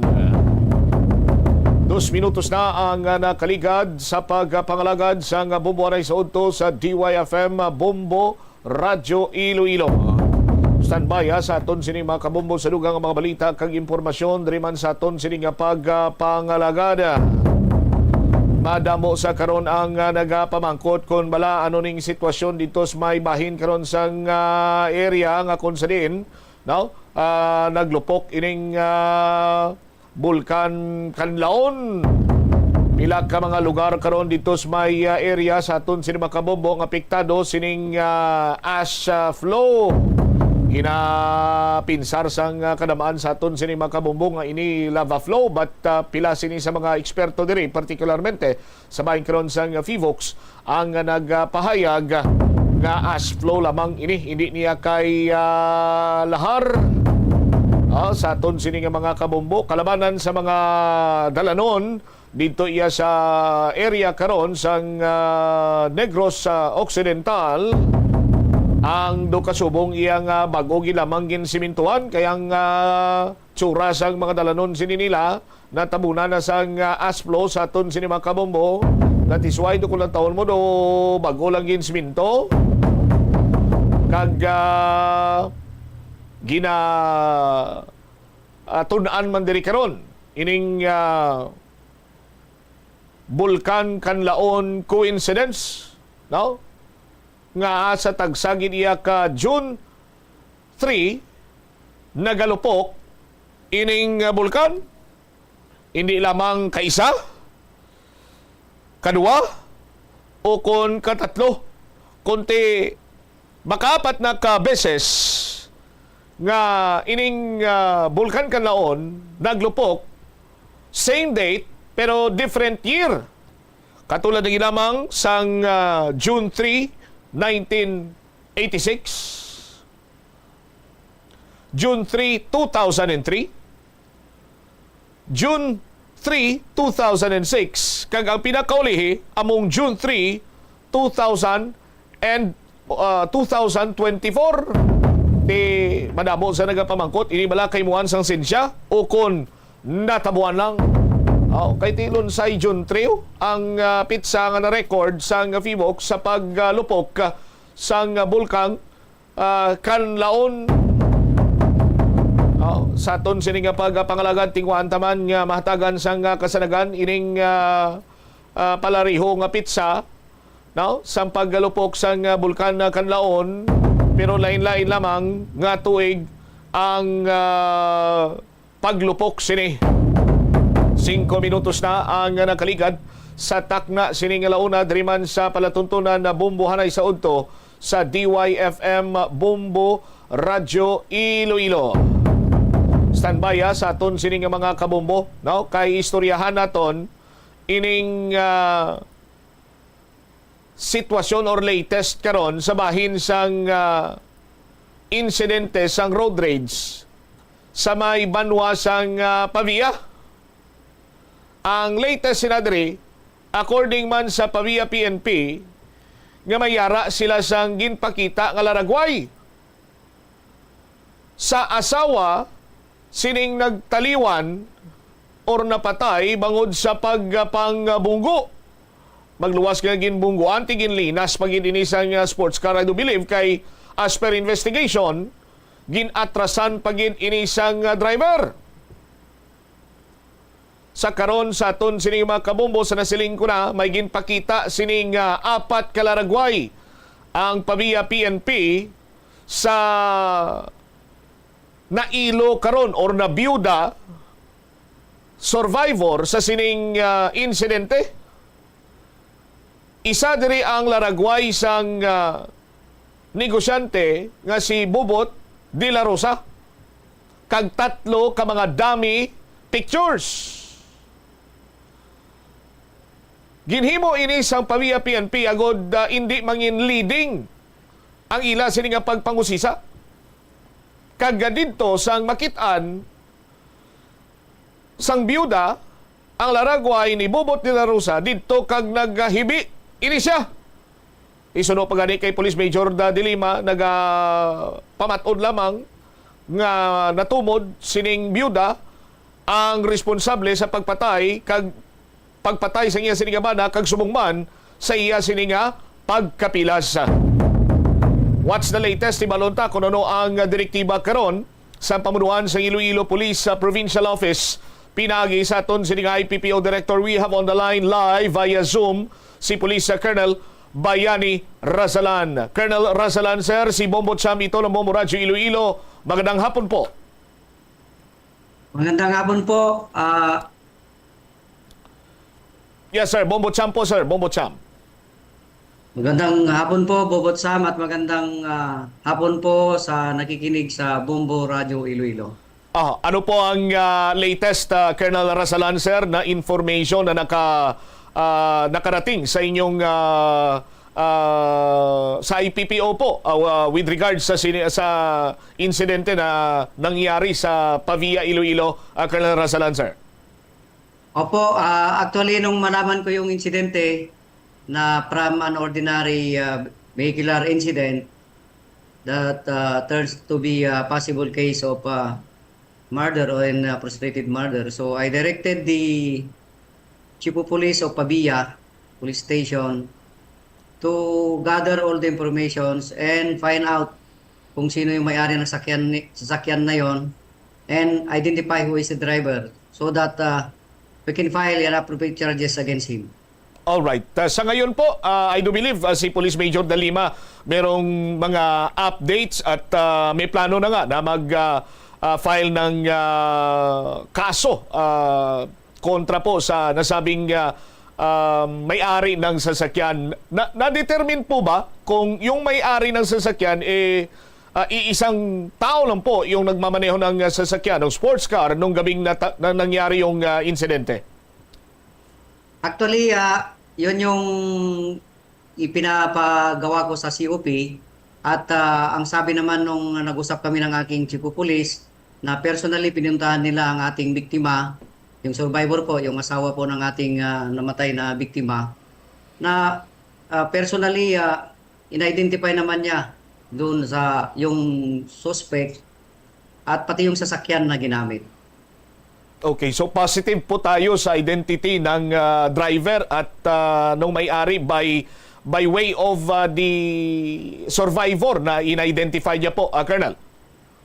Opo, ganun nga po. Mm-hmm. Sa ngayon, Colonel, may idea na ba kayo kung na-file na yung kaso, ipa-file pa lang yung kaso? Ano pa yung, meron pa bang mga kinakailangan dokumento or mga proseso para ma-file yung kaso? At kung ma-file yung kaso, anong kaso yun, Colonel Rasalan, sir? Actually, nung nag-usap kami ng Hepe kaninang umaga at ako personally ang nagtanong dyan kung anong status nung ninidevelop nilang kaso. So, ang sabi sa akin ng aking Chief of Police kanina is they are preparing all the documentary evidence and statements na kailangan in the filing of a case against the suspect. At ang sabi niya sa akin, sir, kung hindi makahabol ngayong hapon, probably by tomorrow we will file a case against the suspect. Mm-hmm. All right. Now, Colonel, may tanong ko lang, opinion niyo po, sir. Matagal po ba na na-file yung kaso? Meron po bang delay? Ano po sa tingin ninyo, Colonel Rasalan, granting na yung nangyari is June 2 pa ito, sir. We are on the 6th day of June ngayon, Colonel. Opo, actually, June 1 po yan na June nangyari. Alas 10 po ng gabi, 10:30. So, ito nga ay dapat magpasalamat din tayo sa ating mga kapulisan kasi masigasig nilang tinutukan ito. At hindi rin naman biro yung mag-establish kung sino yung gumawa nito, considering na itong biktima natin ay na-hospital din. So, medyo nagtagal ng konti yan kasi naghanap ng mga witnesses at siyempre nag-prepare din tayo ng mga documentary requirements to see to it na when we file a case is we sure that the case that we are going to file against the suspect is airtight cases. Yes, sir. Kasi sayang lang naman yung pagod ng mga member ng Pavia PNP at saka ni Major De Lima pag merong loophole yung case na ipafile, granting na ma-impluensya itong suspect natin kasi sinasabi na isang negosyante, Colonel Rasalan. Opo, gusto ko, saka yun naman po talaga ang dapat standard ng ating kapulisan na our objective is not just to file case against the perpetrators. Dapat ang objectives namin is when we file a case, be sure to it that yung conviction niya is mataas. Mm-hmm. All right. Sige po. Maraming salamat sa time, Police Colonel Bayani Rasalan, sir. Thank you so much and good afternoon. Maraming salamat din po. Makakasa po kayo ng yung kapulisan ay handang tumulong sa inyo at magtatrabaho ng tapat at maasahan niyo po ang pulis ng Iloilo sa anumang oras at anumang pagkakataon. Magandang tanghali po sa ating lahat. There you have it, si Police Colonel Bayani M. Rasalan, ang aton sining IPPO Director. Kung hindi makahingagaw subong adlaw, buwas i-file ang kaso murder kag frustrated murder batok sa sining negosyante nga si Bobot de la Rosa. Sa aton sining mga kabumbo. Duman tagani pizza 2 na tabo pero pizza 1 gali ambal ni Colonel Rasalan kag within the span of 6 or 5 days sa aton sining mga kabumbo ambal ni Colonel Rasalan hindi man langulango ang pag-gather sang information sang aton sini makapulisan agud iya nga makadihon sang airtight case kay tuod kon pasipad-an kag just for the sake nga may pasakaan sang kaso kag bisan sa prosecutor's office hindi man ang makalusot kanugon tuod kanugon tuod sang kaso kag magahatag lamang sang ligwa sa sining suspitsado sa aton sining mga kabumbo. Di mas mayo ganiya nga airtight ang kaso nga i-file sa aton sining matag palamati kay ang latest information naton is that nga identified naman mismo sang survivor ining nasambit karon nga negosyante. 14 minutos na ang nakaligad sa takna sining launa diri sa palatuntunan na bombohanay sa udto. Kaangot sining balita gin padulungan man sang Bombo News team ang Land Transportation Office. Agod hibaluon kung ano ang posible nga mga penalidad nga pangatubangon sang driver sang salakyan nga nakabunggo patay kag nakapilas kag sa karon nagapabilin sa ospital. Isa ka biktima or bali duwa ang biktima diri. I-check naton ang latest diri with the Bombo Hana Andasa sa iyaman sini nga panghusisa sa posible pagpangatubangon nga penalidad sang driver. Bombo Hana sa report na please come in. Mo nga masuspend o kung mas lala ma-revoke ang ining driver's license ang driver sa sports car nga nakabunggo patay sa isa ka secretary sa barangay Iloilo. Kung madumduman, natabo ini sa Hunyo 1, 2024 kung sa diin patay gid si River Garcia, 33 anyos, samtang pilason naman ang iya asawa nga si Shefrel, 23 anyos, kag dun sa residente sang Barangay Oñate de Leon, Mandurriao, Iloilo City, Bambochama. Sa interview sang Bombo Radio kay Jonas Torres, Public Information Officer sang Land Transportation Office Region 6, iya again pahayag nga sa ilabahin kung ma-identify na kag ma-confirm nga ang ining driver gid mismo sang sports car ang amo nga taho imbestigahan nila ini kag ipag posible nga masuspend ang iyang driver's license o kung masala ma-revoke Bombocham sa bahin nila sa Subong as of now sa ilang proseso sa investigation team nila o kung investigating team nila as of now sa Land Transportation Office Region 6 wala pa ini nila gyapon ma-confirm kung sino gid man ang ini nagamaneho sang sports car kay nagakipag-angot man ini sila mismo sa may via PNP kag sa atong pagpamungkutanon wala pa ini sila sa may hawid gid mismo sang identity sang ining driver apang kung sa piyak nga bahin naman iya tinatuliad naman iya mismo sang pamilya kag asawa man mismo sang biktima nga ang ining driver apang sa iya nga bahin sang Land Transportation Office Region 6 wala sa gihapon Bambocham kag as of now sige pang ilang pag-coordinate man sa kapulisan kag amo man ang pagpapreparar man nga pag suspend o kon ang nagakaigo nga penalidad sang ining driver kung mapamatud-an man nga nakasala gid ni sa iya nga pag nga ginhimo didto sa ini area sang Barangay Pandak Pavia Iloilo Bambocham.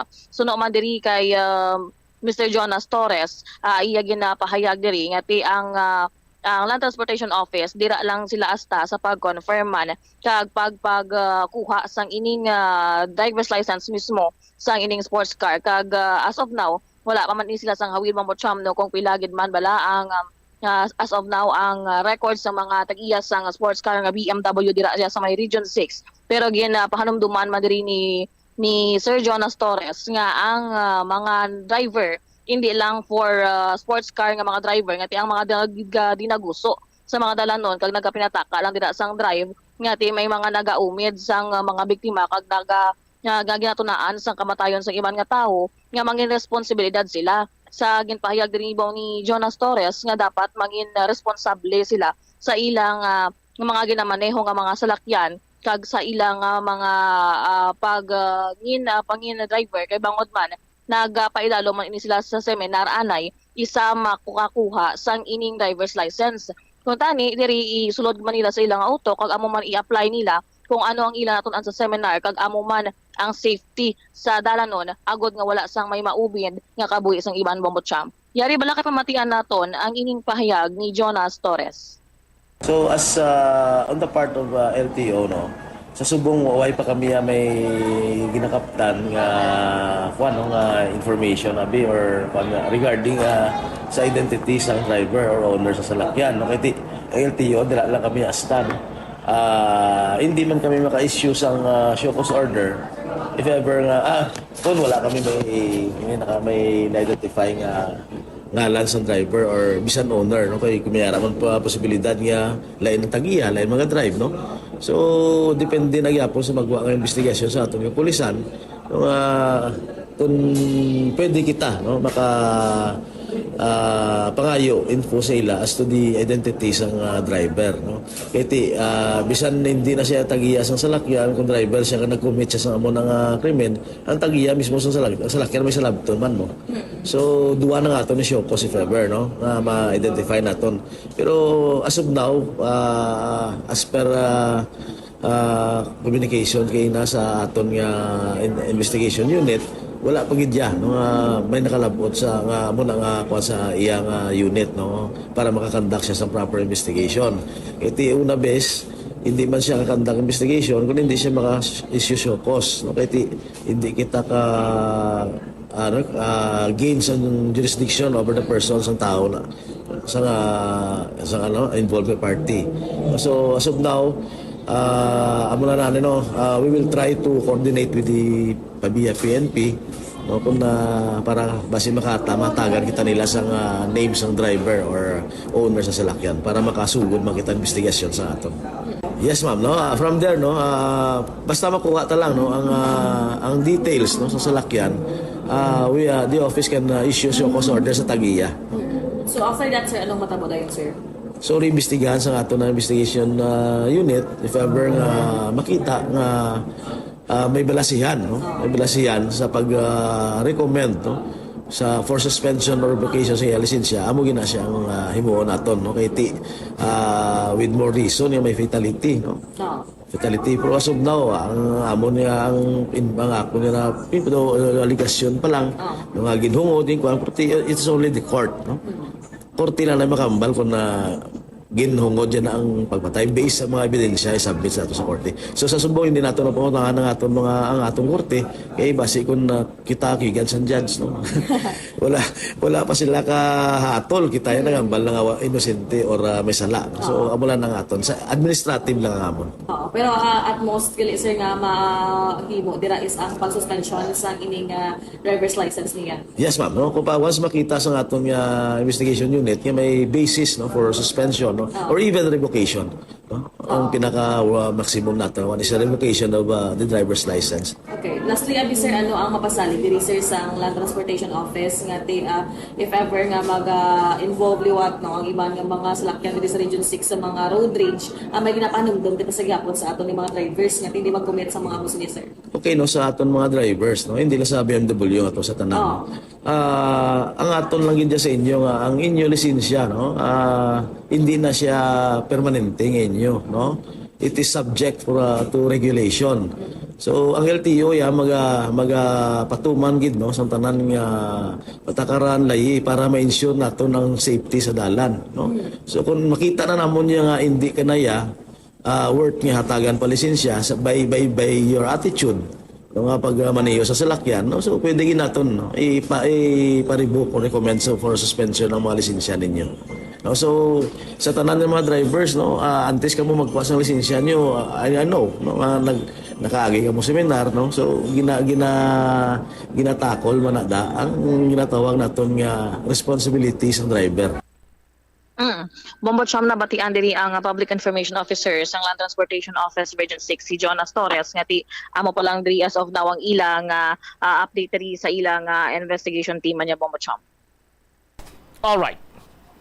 Ini si Bombo Hanajoy Mendoza Andasa para sa the number 1 and most trusted radio network in the country, Bombo Radio Philippines. Basta Radio, Bombo!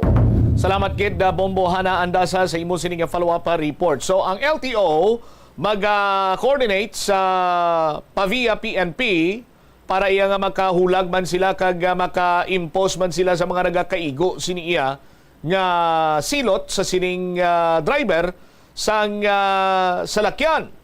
Sining BMW Roadster nga top down, no? Ining X7, no? X7 G29 mo ni siya ang Roadster ngani, o purte, no? Tahom sining salakyan. Namo na sa Churayaw. Oh. Kaya makomos naman, wow, dos lakyan ni James Bond ba? Oh, perte, no? Oh. Dos lakyan ni James Bond. Anyway, ang posible pagpangatubangon nga kaso sang driver sining sports car amo ang kaso nga murder kag frustrated na murder. Oh. Amo ning pahayag kang gina ni Colonel Razalan. So sa idalom sang Revised Penal Code Article 248, kung ang isa ka individual makapatay sang another individual by means of a motor vehicle is guilty of murder. Thus, the use of motor vehicle qualifies the killing to murder. Oh. Ang penalidad sa murder sa aton sining mga kabombo, murder or murder, reclusion perpetua, tub-tub, death. Tikiway naman kita subong sang death penalty, no? Sa aton sining mga kabombo. Ang reclusion perpetua sa aton sining mga kabombo, 20 years and 1 day to 40 years. Kulang kilala ko pa iyang nakalaya nas may maximum security. Itos may Muntinlupa. Siling ining mga 20 to 40 years siya kaya ko na iya bumutsam. Pero ining 20 years and 1 day, kaya mo nang budlay, kaya matapos mo ng 20 years. Ang 1 day, why niya katapusan mo? Kaya pagkanasungan daw, 1 day. O, murang bansang kilala ko, bumuwel nga nakalaya na. Anyway, magluwas sini, kung makakomiter ka sang murder, sa atun sini makabombo, no? Sa nasiling nga sa Land Transportation Office, ang pag-angkon sa driver's license, hindi niya right, kundi privilehiyo. So anytime, kung makita iya sa Land Transportation Office nga makakos ikaw sang danger sa iban sini nga mga motorista, pinaagi sa proseso, pwede kaya sininila nga istrip or kuhaan sang pribilehiyo nga makaangkon sang driver's license. Sa aton sini karon nga mga kabombo. Amo sini ang nagahulat, no? Nga mga alatubangon sining ni Bobot de la Rosa, no? Sa pagkomiter niya sang nasambit sini karon nga pagpatay gamit sa niya sini nga sports car sa isa iya ka call center agent, no? Nailo karon banwa ang kapid duha ka tuig sini nga kapid nga kabataan sini nila ni makaluluoy. Naibaluan ta naman ang background sang mag-asawa ni nga ang banati naga-call center agent. Tapos bangod nga ti doble ang galastuhan kay may kapid nga bata. Naga-suicide line upod paminta as pintor sa iya sining amay. Sa aton sini mga kabombo, no? Iluyag man naton madigdiper sinatri kuntani sa aton sini matag palamati galing kiti sa tagsa iya ka mga sitwasyon abi. Intindihan taman, no? Sa bahin sang pamilya sang nalisdan karon nga masakit man ini sa ila. Pero ang palamang kutanon sinadri banwa. No? Ano gidya abi ang madalom sini nga rason? nga magluwas sa gin sideswipe, hinulat niya pa, ginbais niya pa, binungguan niya, inatrasan niya pagid para nga sigurado nga patay ang iya sining biktima. Iya mo na balang hurubaton nga kung bungguan mo malang kag hindi mapatay, mas dako ang gastuhon mo kung pagbunggo mo, atrasan mo na lang para sigurado nga patay, palubong na lang na. Amo sinayhan ang nagadalagan sa paminsaron sang driver sa tong sports car sa aton sini nga mga kabumbo. No? Kagano ginabi ang rason nga bungguan gid? Ano ginabi ang rason kung nga patsyon gid sa aton sini matag palamati? No? Ang isa pag sini sa mga problema karon, ang problema sang binaklan sang negosyante nga nimo bomel. Kiti way patugali may pasan mo. Oh? Ang iya sini nga salakyan binakalya sa ikaduha sini nga tag-iya. May first owner, may second owner kag ikatatlo ni ang negosyante nga nagpanag-iya sining BMW nga roadster nga top down. Oh. Tiyamakon mo sa katahong sang slakyan nga ni dasig ni yung sports car mo. Oh. Amo na akon nga isa lang kamilog yakon nga sports car kag hindi iya BMW. Bombobel, no? Naglikad to dugangan pagitan Sliko hindi na, tama na ni, no? Why na ko tungtungan? Tamo ng Ferrari na nga Formula 1. Amo na ako nara sa babaw piano dito ko lagi na butang. Anyway, sa aton sini nga mga kabombo, kung mapasaka gyud man ang kaso, mafailan sang kaso ining suspitsado, kabay pa nga materialize ini para nga matagan man sang hustisya ang kamatayon sining amay, no, kag para matagan man sang hustisya ang sa karon, no, yara pa sa sulod sang ospital, kag padayon nga ginabulong nga asawa nga kung sa diinti ginbilin sa iya ang kapid nila nga mga kabataan. Sus Maria, kagusip po. 30 minutos na nakaligad sa takna sining alauna. Pagbalik naton na banwa dugang ang mga balita kag impormasyon. I-check naton ang report ni Bombo Angel Tan. Hambal ni Councilor Kabaluna dire sinyati ginabiabi ta ang resolusyon ni Councilor Romel Duron nga i-review kuno ang implementasyon sa Public Utility Vehicle Modernization Program. Tiyambal ni Councilor Kabaluna, niya ba si kung nalipat lang si Councilor Duron nga wala sang jurisdiction niya ang city sa pagdisenyo sa pagpasulod sa mga first town jeepneys diri sa syudad?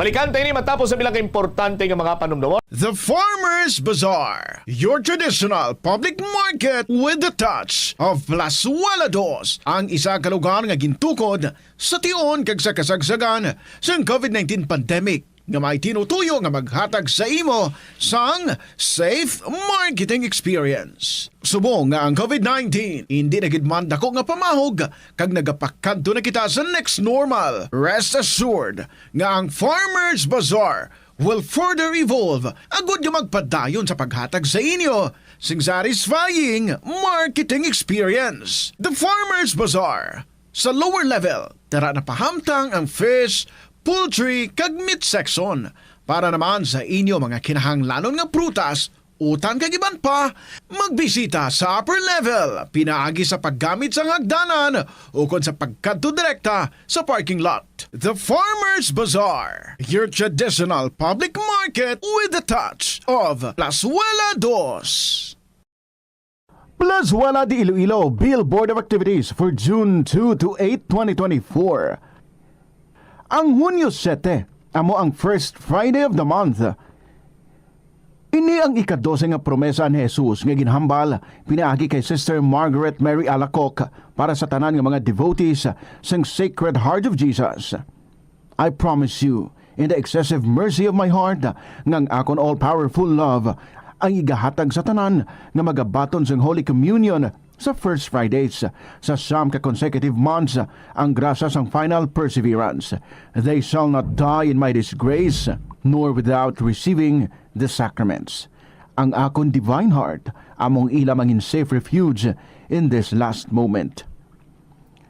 In line with this, ginaagnang tanan nga mag-attend sang First Friday Mass to honor the Sacred Heart of Jesus sa La Tolda sa Hunyo 7, magasugod las 5:30 sa hapon. Songs that are largely from the past years ang liwat nga maginiinyo kaupo ng Technocrats Band sa concert at the Plaza, kicking off at 6 p.m. sa Sabado, Hunyo 8. Sa tion sa musical show, napuno ka mga matahom nga plaswala di Iloilo Special Edition Mags kag madamo pa nga iban ang igaparafol sa mga suki sa plaswala di Iloilo. Sa Hunyo 9 Domingo, imbitadong tanan nga mangin kabahin sa Eucharistic celebration nga pagkahiwaton sa La Tolda sa among adlaw alas 11 sang aga. Sa tion sa misa, pangayoon naton sa Ginoo nga iya pahumukon ang tagipusoon sa mga lideres ng conflicting countries para madasig nga magpanumbalik ang global peace. Plus, wala di Iloilo, we remain to be one with you in a common hope for a better community and a progressive country in 2024. Yari ang mga epektibo nga pamaagi agud mapabilin nga safe ang pagkaon sa imo pamilya. Lutoon sa maayong pagkaon, ilabi na ang karne, manok, itlog, kag mga seafoods. Sa pagluto sa mga pagkaon nga may sabaw o konsarsa, pabukalan, kag paturon nga nagalabot ini sa 70 degrees Celsius ang temperatura. Bago kaunon, initon sang husto ang mga nabilin nga mga pagkaon o konsudan. Taguon ang pagkaon sa husto nga temperatura. Hindi pag-ibilin ang naluto nga pagkaon sa ordinaryo nga temperatura sa sulod sang 2 ka oras. Ibutang gilayon sa refrigerator ang luto nga pagkaon kag mga pagkaon nga madasig mapanos. Ipabilin nga mainit o kung masobra sa temperatura nga 60 degrees Celsius ang luto nga pagkaon, bago ini ihanda sa imo pamilya. Hindi pagtaguon sa madugay ang pagkaon mangin sa refrigerator. Ini nga pahanumdom ang ginadulong sa imo sang the #1 and most trusted radio network in the country, Bombo Radio Philippines. Basta Radio Bombo! Ang Ilonggo nga si Eugenio Eugene Torre amo ang una nga Filipino nga nakaangkon sang titulo nga chess grandmaster matapos siya ang nagdaog sang silver medal sa ginhiwat nga 21st Chess Olympiad sa Nice, France sang 1974. Sang 1976 sa isa ka chess tournament sa Manila, naghimo pagid sang maragtas si Torre bilang una nga nakaluto sa sadtuanay world champion nga si Anatoly Karpov sang Russia. Si Torre ang nangin malapit man nga abyan sang American chess grandmaster nga si Bobby Fischer. Natawo si Torre sa Iloilo City sadtong November 4, 1951. Halos hindi na maisip ang mga medalya nga nahakot ni Torre para sa Pilipinas halin sa magkatuhay nga mga chess tournaments nga iya nadagaan sa magkatuhay nga bahin sang kalibutan. Sang 2021 nalakip si Torre sa World Chess Hall of Fame. Yari ang mga household level fire safety measures nga dapat tandaan agud makalikaw sa sunog sa balay. Hindi magbutang o kung magtipon sang flammable substance o kung chemical nga makatugas ang sunog sa kusina o kung sa sulod sang balay. Ipalayo man sa mga kabataan ang pospro kag lighters. Patya ang kalayo kag baga matapos ang pagluto sa kusina. Siguraduhon nga wala nagasungaw kag pirmi limpyuhan ang mga kerosene kag gas stoves. Tandaan, ang paglikaw sa sunog sa sulod sang balay, responsibilidad sang bilog nga pamilya. Paano bala mahibaluan ang isa ka impormasyon nga nagapatalang? O kung sala? Una, i-check gid ang source kung sa diin inihalin. Kung ang impormasyon halin sa reputable news outlet, makit-an ini sa ilang website.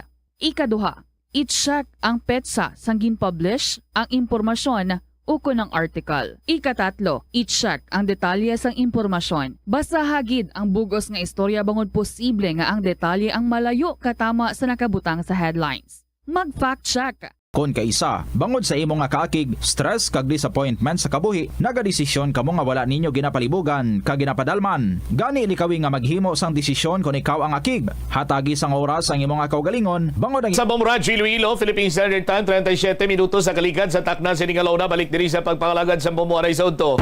Sa gyapon ko mo Bombo Chama Blanco, standby sa kay Bombo Angel Tan.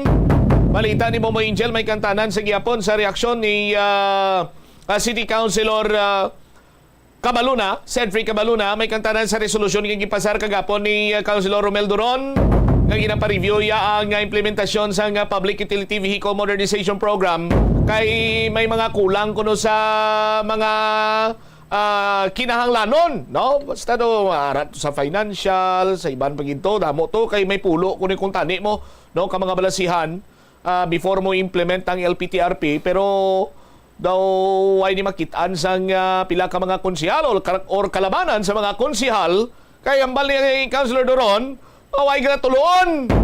Tiya ni Councilor Doron kinton-an niya gini nga daan. Check tas mo Angel Tangel sa report please kami.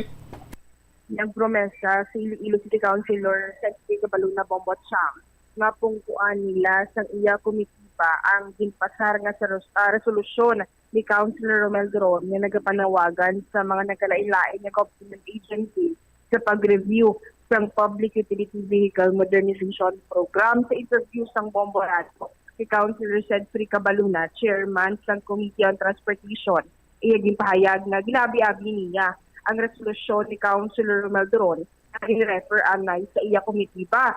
Sunod Councilor Duron, awang Councilor Cabaluna Bombotcham, kung kuan ini kag-istoryahan nga kaupod ilabi diri si Councilor Romel Duron bilang sadto nagbihon sang local public transport route plan pag-o sa iya sa mga Bombotcham. Sunod sa konsihal ang pag-review sang modernization program, general call ini siya sa national level, sa national government sa gihapon ang maka-decide kung ano sini ang diretsyo. Kay ang kastada diri Bombotcham na ang syudad kumbaga nabasa na nga daan sa modernization program kay pagsurod diri ni Councilor Cedric Cabaluna, ara na nakaplastar na ang mga ruta, ara na ang mga units na ka-invest na. Kagati ang syudad iya, okay na, nakaplastar na para sa modernization program, pero ti may confusion diri nga nagakatabo, bangod nagakabasulan ang city. Pero ti ang patang diri sang konsehal nga dapat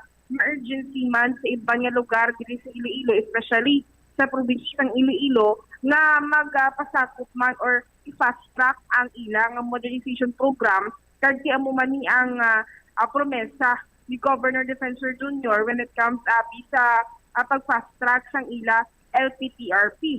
Dugang padiri sa natungdan nga ti ang ining movement or suggestion ni Councilor Romel Duron nga pagpasulod sang mga first town jeepneys diri sa Iloilo City, posible na rin tanggid lamang kuno sang konsehal Bombotcham nga wala sang jurisdiction ang Iloilo City sa pag-decide sang amo sini nga bagay. Matian tabala Bombotcham ang kabasi diri nga pagpahayag ni Iloilo City Councilor Cedric Cabaluna sa aton interview.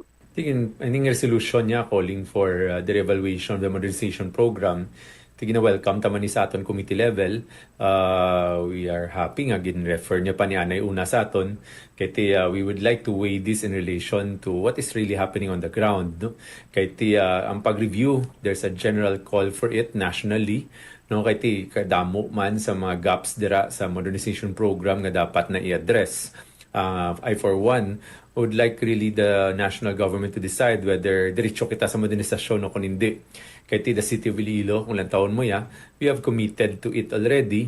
We have our cooperatives already awarded the routes ngin pasar naton sa aton LPTRP and thereafter sa enhanced LPTRP. They have already invested in modernized units. They have already consolidated. Kadamo na sa nag-consolidate. So, kung lang taon mo ya, sa lipot nga pulong, basa na yung syudad no, in terms of the modernization program. However, neighboring provinces and even other LGUs, kadamo pang wala. I think Bacolod has also passed their LPTRP. And that's the reason why kung may iban nga ara, kag iban wala, there seems to be may confusion. That's why kisaga kabasulan ang syudad kung kung nga ang may mga concern sa province nga hindi sila ya kasulod or hindi pa hitso ila mga ruta, that's because wala pa no. So I think the same urgency that they emphasize to the city of Iloilo ang una should also be emphasized to the other LGUs, and we'd like to look at that, no. So as to the problems and what it has to be addressed, considering this is a program of the national government, we should study whether we should recommend the re-evaluation thereof, no. So don't want to preempt the decision of the committee, but we will sit down, we will listen to all points of view, especially rin sa Councilor Duron, kay siya gining tatay-tatay man sang pag-umpisa sang LPTRP last council. So siya man ang nagduso nga mag-umpisa kita sa modernisasyon, no? Coming from him man subong nga siya nagapa-evaluate. So we will see to it lang tawon ta kung anong iyang punto nga kag kung anong relation man sa direksyon nga kag sa current status sang aton nga syudad in terms of the implementation of our LPTRP. Sir, nakambal, sir, nga isa din sa mga components or like nga dapat puno ang mga first town jeepneys pwede i-allow na lang kaysa do sang wala pa ang modernization program do okay man kuno ang ilang ruta kag okay man di ang pagsulod nila pasulod pabalik sa within the city abi councilor. Sinulid kay Councilor Durono. It's not for us to decide. I understand kabaluman si Councilor Duron ng jurisdiction sang syudad is within the city lang. So both silingon, if it governs the status, the route, and the extent of the route sa mga provincial jeepneys, it is within the jurisdiction man of the provincial government through their LPTRP nga ilaman ginadihon subong. In our meeting with the governor a few days ago, ginambalya man nga they're gonna fast track the passage of their LPTRP. So kung ang pamangkot makasulod ang mga provincial jeepney sa syudad sa Iloilo, dito dapat na magasaad kag ipaaprobahan sang province sa DOTR kag hindi sa aton on our end. Pero may ginahambal, we are not objecting sa pagpasulod sa mga provincial jeepneys sa syudad if that is what will be approved by the DOTR. Gani subong samtang wala pa ina amo ning mga gentleman agreement naton, gina-compromise naton nga makasulod sila paagi sa mga 40% scheme nga ginapasulod kay ginalantaw taman ang viability una sang ruta diri sa syudad nga ang kagutukon, ikaduwa may mga ruta na biga cater sa mga ginaagyan sa mga provincial jeepneys, dapat mabuhi man ang mga drivers and operators diri. So ginabalanse nato ng mga nanari-sari nga interes. Pero pananglitan na aprobahan sa DOTR, wala kami problema sa pagpasulod sang aton mga auto dalin sa first towns pasulod diri sa syudad. That's something really that has always been consistent sa aton panindugan. Pero kung kitayang madesisyon kung makasulod sila or hindi, that's excess of our jurisdiction. Kung pareho lang nga nagambal kita yung maobra sang ruta sang Oton, Liganes kag Pavia nga hindi man naton coverage. Basta nalipat lang si Councilor Duron nga hindi na nalabot sang aton jurisdiction. Bombat Sam. Doon nakatuon gidya si Councilor Cabaluna. Nakatuon na siya, kabalo na siya, councilor pa siya. Grabe, Jel, no? Doon, ang mga nagakawa sa baba ni Councilor Cabaluna kung LPTRP kag PUVMP lang istoryahan ta do kabalo na siya, no? Kag katuon siya, no, Jel? Amo na gani attorney sa Drake Cabaluna Bombat Sam mo. Kabalo na siya. Oh.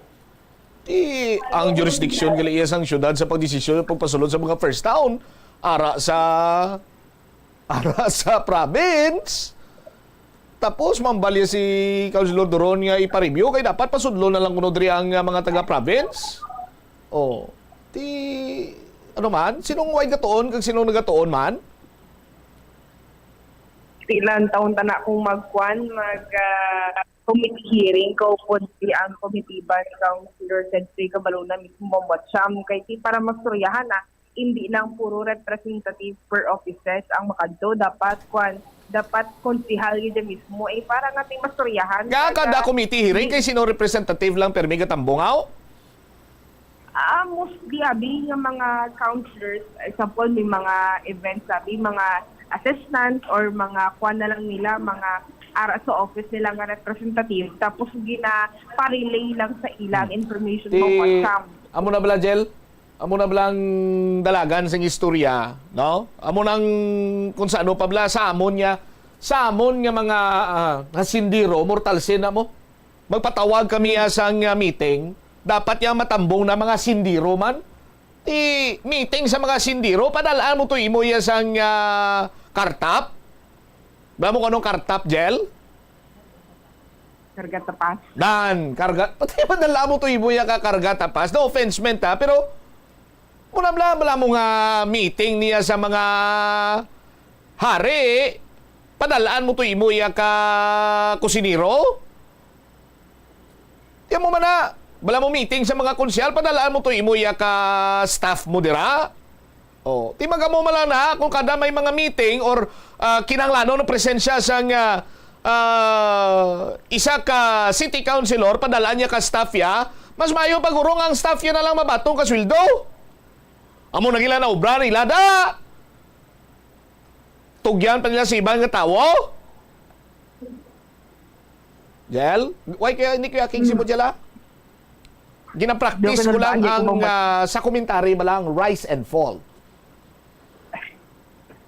Pero di ang mo Cham nga kung tani mga amuning nga mga committee hearing which is tama ka importante kung tani ara ang mga presensya nila kag aside di nga utang ta ang second reading if ever may mga ordinansa open for interpellation gid man ang mga biining mainupasar sa Baguio City Council pero mas importante gid nga ara sa committee hearing para makasave sang oras at the same time mas makadiscuss sang maayo kung upod ang mga resource person. Kag with this one, sakto to hambal mo gani no nga laban o kung gamay lang kit sa mga population sa city councils ang makita nimo on daily basis in city council, sa city hall, kasi kung bisitahan mo ara sa ilang mga opisina or laban sa ilabi, si timing man nagkakadto kung may committee hearing, Bombo Cham.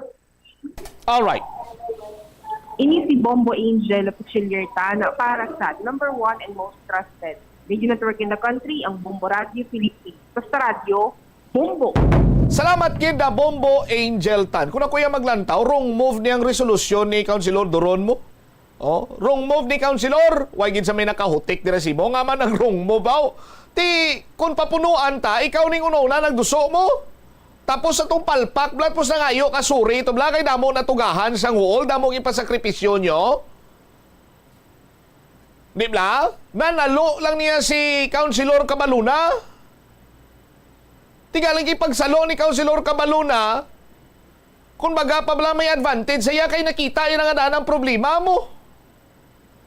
Oh? Together with the technical working group, bisan pa paano, natagan nila sa nagakigo sining disponiring. Na disponiran. Tino nag-ayo-ayo man gawa sa aton sini makabumbo. Oh, pero may correct dire may insakto man si Councilor Doro, may insakto ka man diri sir.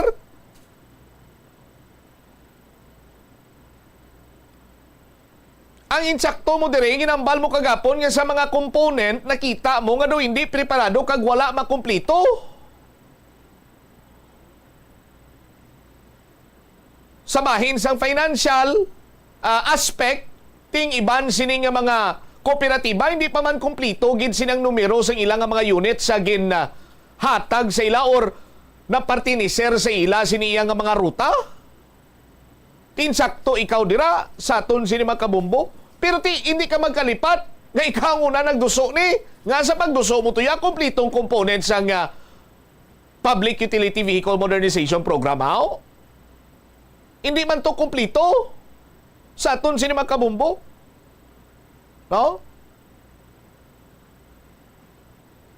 Tikon lang tawon naton subong sa aton sini matag palamati.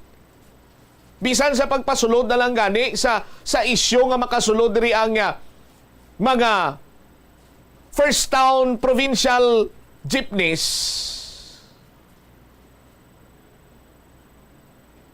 Tiambal ni Attorney Cabaluna, sinya ba sinalipat ka lang? Do higos-higos na lang hambalon ni Councilor Cabaluna, galing kiti, why lang siya Hindi lang siya gusto mag-engage siguro sa imo, Councilor Duron. Kag ipabaluya sa imo, nga daw ikaw yung way nagatuon.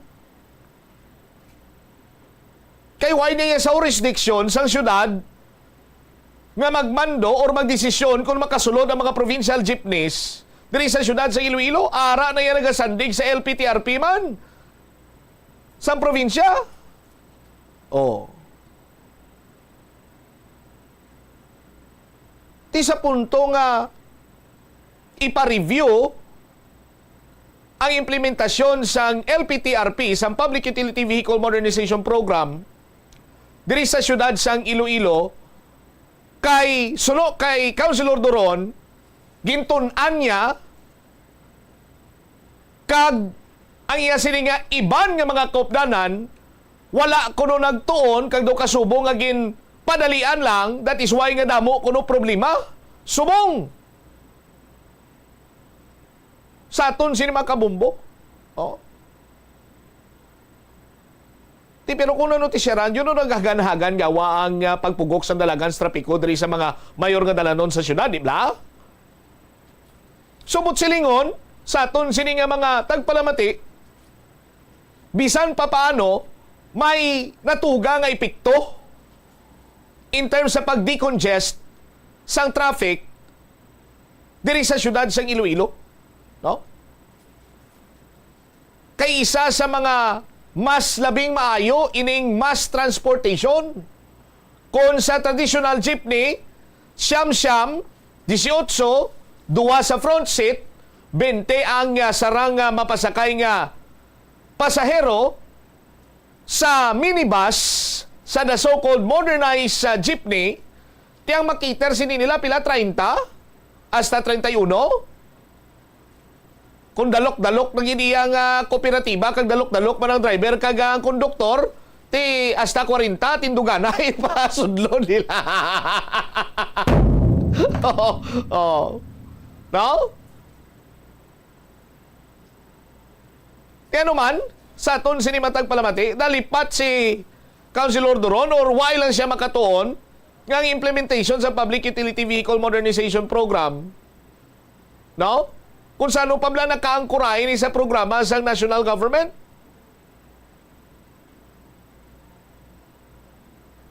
Kag ang mga local government unit, ginmanduan sandig sa sining proyekto nga magdihon sang local public transport route plan. So, ang implementasyon, ara iya sa national government. Sa aton sining mga kabumbo. Ano pa yung problema? May nakita pa kamo. Bisa mga commuter dira, bayaw kamot. Send kamo diri sa inyo sining opinion sa aton sining Facebook Live. May problema pa bala sa karon? In terms sa bisang ruta, in terms sa bisang kung ano man dira, magluwas lang. Sa nasiling ko na gani, sa matutuod yung problema, sining Public Utility Vehicle Modernization Program, una bes, may mga driver nga hindi iya makasarang, may mga driver operator hindi iya makasarang. Sa mga balayran for consolidation, may mga driver kag operator nga nagpa-consolidate, naging kabahin sa kooperatiba, pero ginpangbaldog sila. Amo na yung problema ta sa aton sinima kabumbo. No? Pas na iya sa aton sining mga kabumbo kung ang kilala ko pa nga Ilonggo philosopher kung pahambalon sadto anay. Nam problema kita sa pag-umpisa gid sang Public Utility Vehicle Modernization Program and of course sa implementasyon sang LPTRP. And speaking sang LPTRP sa aton sinima kabumbo, kung madumduman nyo, makapila ni kabes nga gin-suspend ang implementation. Kung di ako magsala, 3 kabes nga gin-suspend ining implementasyon. Ti why not sadtong 3 kabeses nga gin-suspend ang implementasyon nga why gid iya mapinsaran or nga wala gid iya matun-an ni Councilor Duron samtang suspended ang implementasyon, ipa-review tanay. Sa aton sila kabumbo, nga subong abi. Oh? Nga subong. Kay may problema to nagligad sa mga first town na jeepneys. mga taga-Uton ka, wala may nagabuto syudad. Mga taga-Pamiya, wala na nagabuto. May mga taga-Pamiya nga nagabuto di sa syudad. Pila man lang kabilog, mga nag-alistar sa mga Dika Home, sa mga Abida, Providence. Pila man lang sila kabilog. Pero gamay. Sa Liganes, gamay. Din ba mga first time ngayon bumel? Uton? Nambal ko na. Why na sila gabuto di sa syudad? Sa atos, sinudo, kagawan do parot ang diskarte tao. Abi, pangita ka lang na sa iba, abi, para nga do mag-outstanding, ka-grandstanding, ka-gwapo, ka man tulukon. Sa aton sini nga mga kabumbo. Kay subong iamong bumel, sa mata sa mga taga-syudad sa Iloilo, amone ang itsura sang unahon ko na. Liwat! Subong sa aton sini mga kabumbo diri sa syudad sa Iloilo, no? Ang pananawa nila sa tsura sang tao wala gatuon na mo sini. Sikaw silunduron mo na. Ga-appear lang yung gulpi, no? Grabe ka automatic amon nga computer ba? Sa syudad sa Iloilo, sa subong ang pananawan sa mga tao, anong tsura sa nakatuon? Ay, guy! Sus Maria kang gusip po.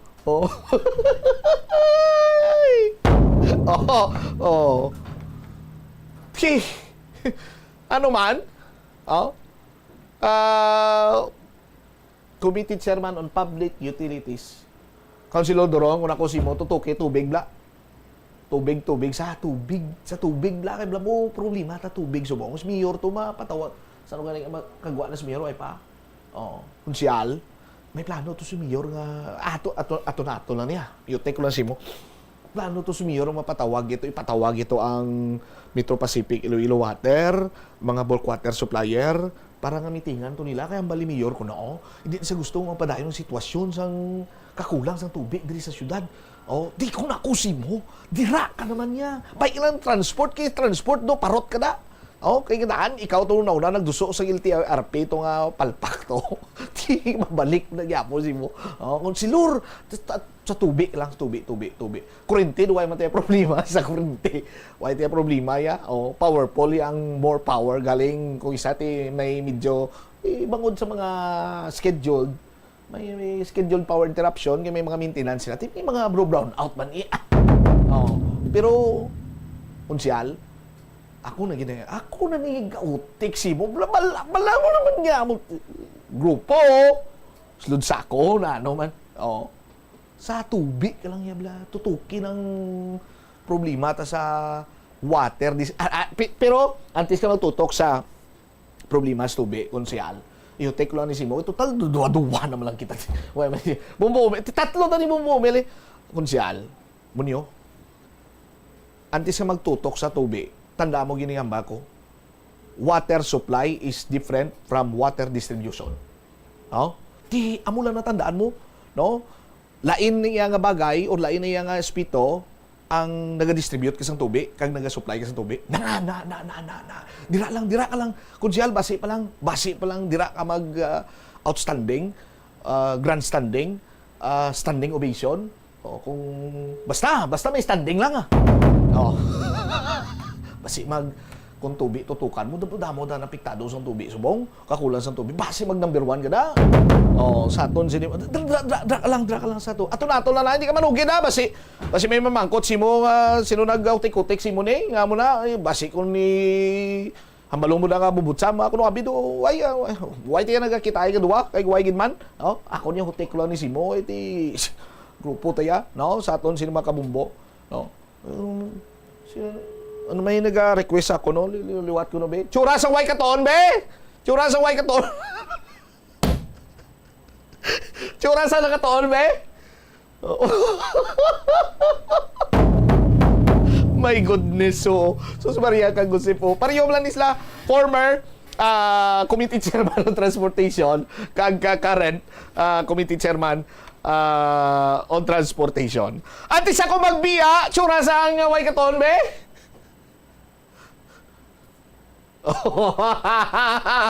Tsura sa nakatoon. Oh!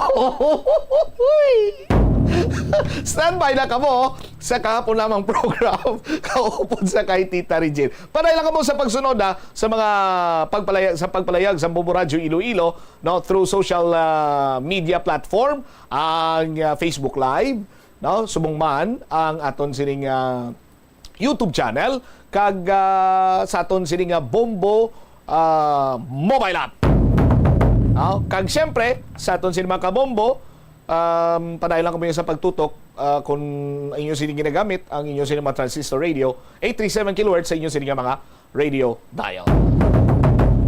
Standby sa kahapon lamang program kaupod sa kay Tita Regine. Ismomot siya Blanco Vergabilin sa imo sa manayang nga hapon. May God bless us all. Para sa the number one most trusted radio network in the country, ang Bombo Radio Philippines. Pasa Radio, Bombo! The Farmers Bazaar, your traditional public market with the touch of Plazuela Dos, ang isa ka lugar nga gintukod sa tion kag sa kasagsagan sa COVID-19 pandemic nga may tinutuyo nga maghatag sa imo sang safe marketing experience. Subong nga ang COVID-19 hindi nagidman dako nga pamahog kag nagapakadto na kita sa next normal. Rest assured nga ang Farmers Bazaar will further evolve agud yung magpadayon sa paghatag sa inyo sing satisfying marketing experience. The Farmers Bazaar. Sa lower level, tara na pahamtang ang fish, poultry, kag meat section. Para naman sa inyo mga kinahanglanon nga prutas, utan kag iban pa, magbisita sa upper level, pinaagi sa paggamit sa hagdanan o kon sa pagkadto direkta sa parking lot. The Farmers Bazaar, your traditional public market with the touch of Plazuela Dos. Plazuela de Iloilo Billboard of Activities for June 2 to 8, 2024. Ang Hunyo 7, amo ang first Friday of the month. Ini ang ika-12 nga promesa ni Jesus nga ginhambal pinaagi kay Sister Margaret Mary Alacoc para sa tanan nga mga devotees sang Sacred Heart of Jesus. I promise you, in the excessive mercy of my heart, ngang akon all-powerful love, ang igahatag sa tanan nga magabaton sang Holy Communion sa first Fridays sa siyam ka consecutive months ang grasa sang final perseverance. They shall not die in my disgrace, nor without receiving the sacraments. Ang akon divine heart among ila mangin safe refuge in this last moment. In line with this, ginaagnang tanan nga mag-attend sang First Friday Mass to honor the Sacred Heart of Jesus sa La Tolda sa Hunyo 7, magasugod las 5:30 sa hapon. Songs that are largely from the past years ang liwat nga maginiinyo kaupod ang Technocrats Band sa concert at the Plaza, kicking off at 6 p.m. sa Sabado, Hunyo 8. Sa tion sa musical show, napuno ka mga matahom nga Plazuela de Iloilo Special Edition Mags kag madamo pa nga iban ang igaparafol sa mga suki sa Plazuela de Iloilo.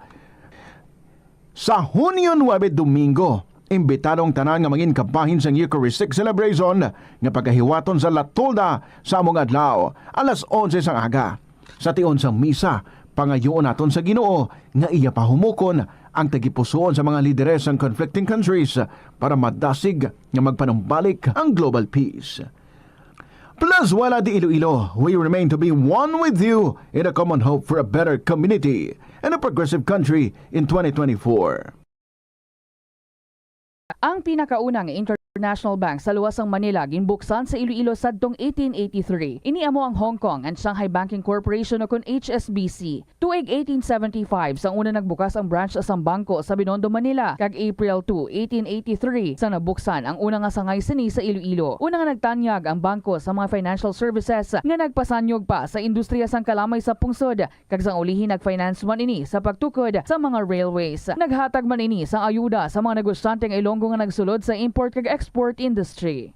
Agud makalikaw sa food poisoning o kung paglain sang tiyan, sundo ng ining mga pahanumdom. sa pagprepara sa mga pagkaon kag ilimnon. Manghugas ang kamot kag ipabili ng katinlo antes kag pagkatapos ang paghimos. Kung masakit, likawan ang pagpreparar sang pagkaon para sa iban. Siguraduhon nga naluto sang husto ang pagkaon. Kung mahimo, kauno ng pagkaon samtang mainit pa. Siguraduhon ang katinlo sang pagkaon agod ang selebrasyon mangin mas malipayon. Kagasto gid bila sa imo adlaw-adlaw kag feel mo gid pirmi ang petsa de peligro bangod nga wala na gid unod ang bulsa. Gamita ang imo bulanan nga spending habits, amo man ang imo bulanan nga take home pay agod nga makasat ikaw sang budget nga imo gid masunod. Wala man sang pulos ang istrikto katama nga budget kaangay sang indi gid pagkaon sagwa. Apisar nga naandan mo na nga naga-take out ikaw 4 ka beses kada semana. Sa malipot nga pulong, himo ka sang budget nga nagasanto man sa imo nga lifestyle kag spending habits. Dapat nga himuon mo man nga inspirasyon ang imo budget para makaangkon ikaw sang bag-o nga mga hobby, kaangay abis sang pagluto sa sulod sang balay. Ini nga pahanumdom ang ginadulong sa imo sang the #1 and most trusted radio network in the country, Bombo Radio Philippines. Basta Radio Bombo! Kung sa imo pagbugtaw, magpalanakit man lang ang imo lawas, basi hindi ka naman namian magtulog. May panugyan ang pain medicine specialist nga si George Gergis. Simple lang. Una, maglikaw sa pagkaon nga nagapromote sa O si Rosel Songano, Miss Philippines Water 2021. Dako gid ang akong pagpasalamat sa University of San Agustin. Kay madamo nga oportunidad ang nagbukas nga mangin madinalagon ako sa akon obra. Dali na sa palaabuton nga July 13, 14, and 15 as the university celebrates its 120th years of excellence with the theme A Gift. Viva San Agustin!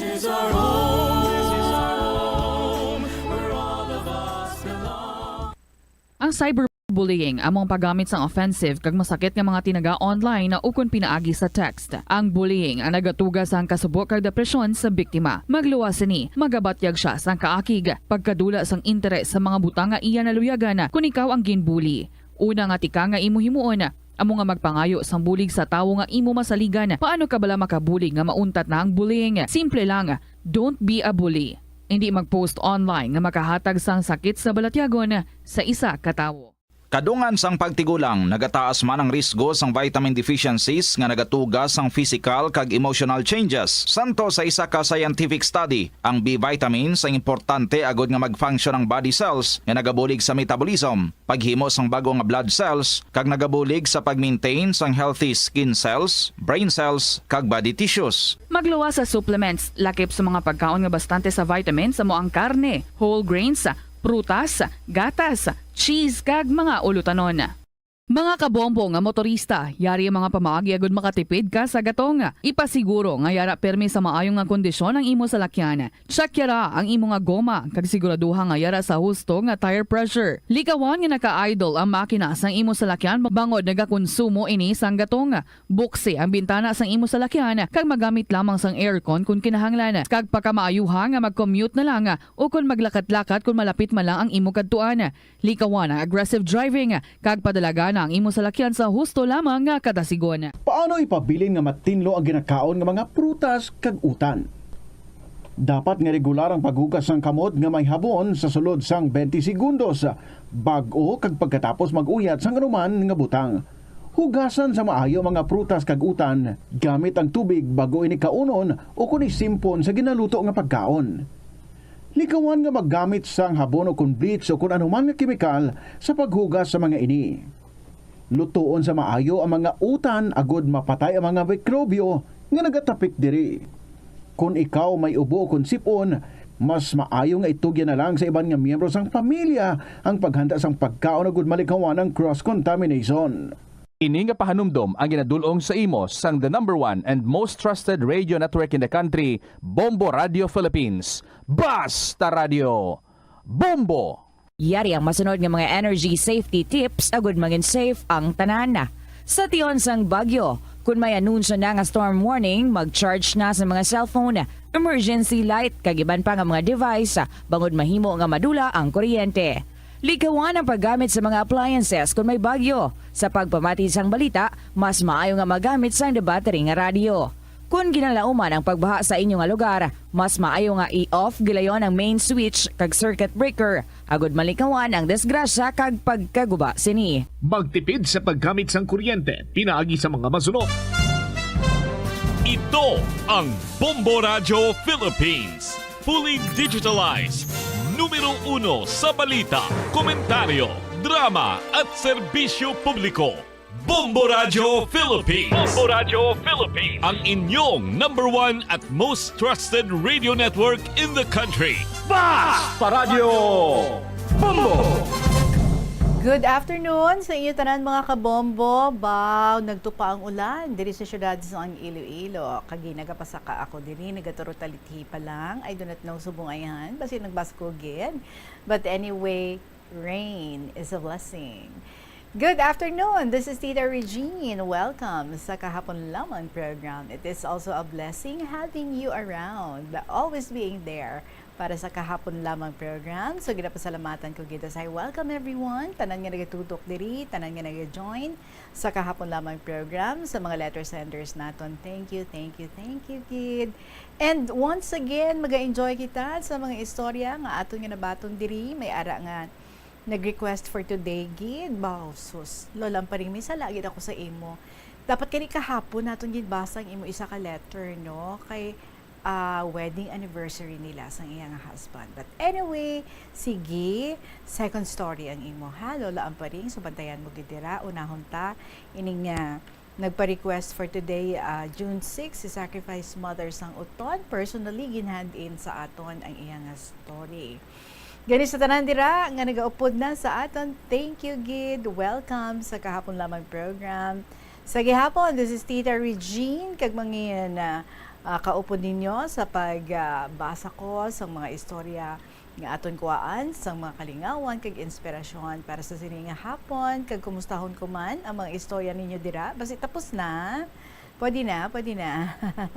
Sige, email nyo na ina sa bombo_iloilo at bomboradio.info, or kung ginsulat, may period na, pwede na.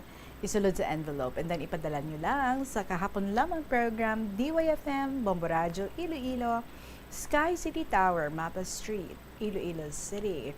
It's the 6th of June. Beautiful Thursday.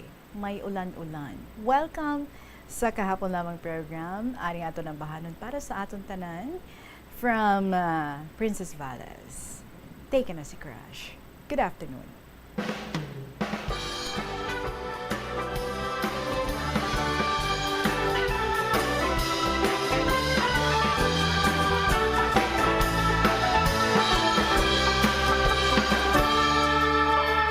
Ako'y nag-iba na puno ng saya nung siya ay nakita ko.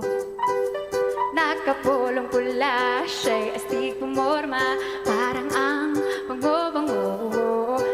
Nagkatinginan at bigla na lang akong nag-smile, ngunit na-conscious nung lumapit sa'kin at nag-hi. Di ko malaman kung ano ang mararamdaman. Taken as a crush, taken as a crush, taken as a crush, taken as a crush. Dahil lamang pala ang pagpapaganda, hair ko ay financial kawa. Type na type ko man siya, di na ko aasa, bagay man kaming dalawa. Tinignan ko ang kanyang Facebook pati Instagram, ang sweet nila o di kaya sila nilalanggam. Di ko malaman kung ano ang mararamdaman. Tama na, move on na lang. Taken as a crush, taken as a crush, taken as a crush, taken as a crush.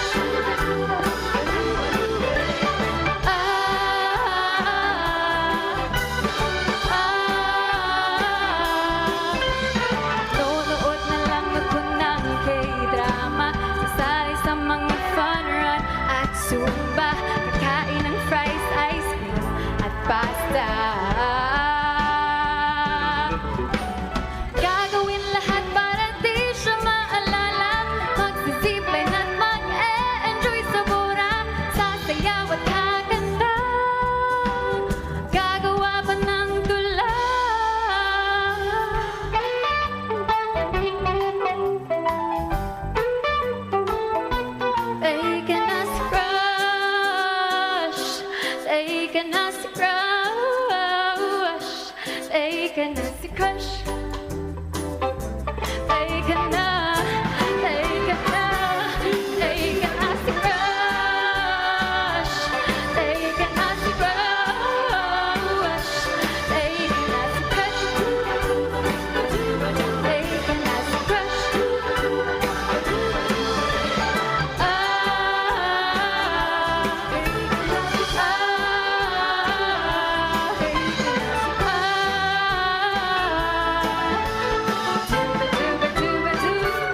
Ay ka na si crush. Take na si Crush, Princess Valles, para sa inyo tanan, mga kabombo, 18 minutes after 2 o'clock. Sige, umpisa na kita ha. Ani na diri ang sulat ni Sacrifice Mother, sanguton. Dear Tita Regine.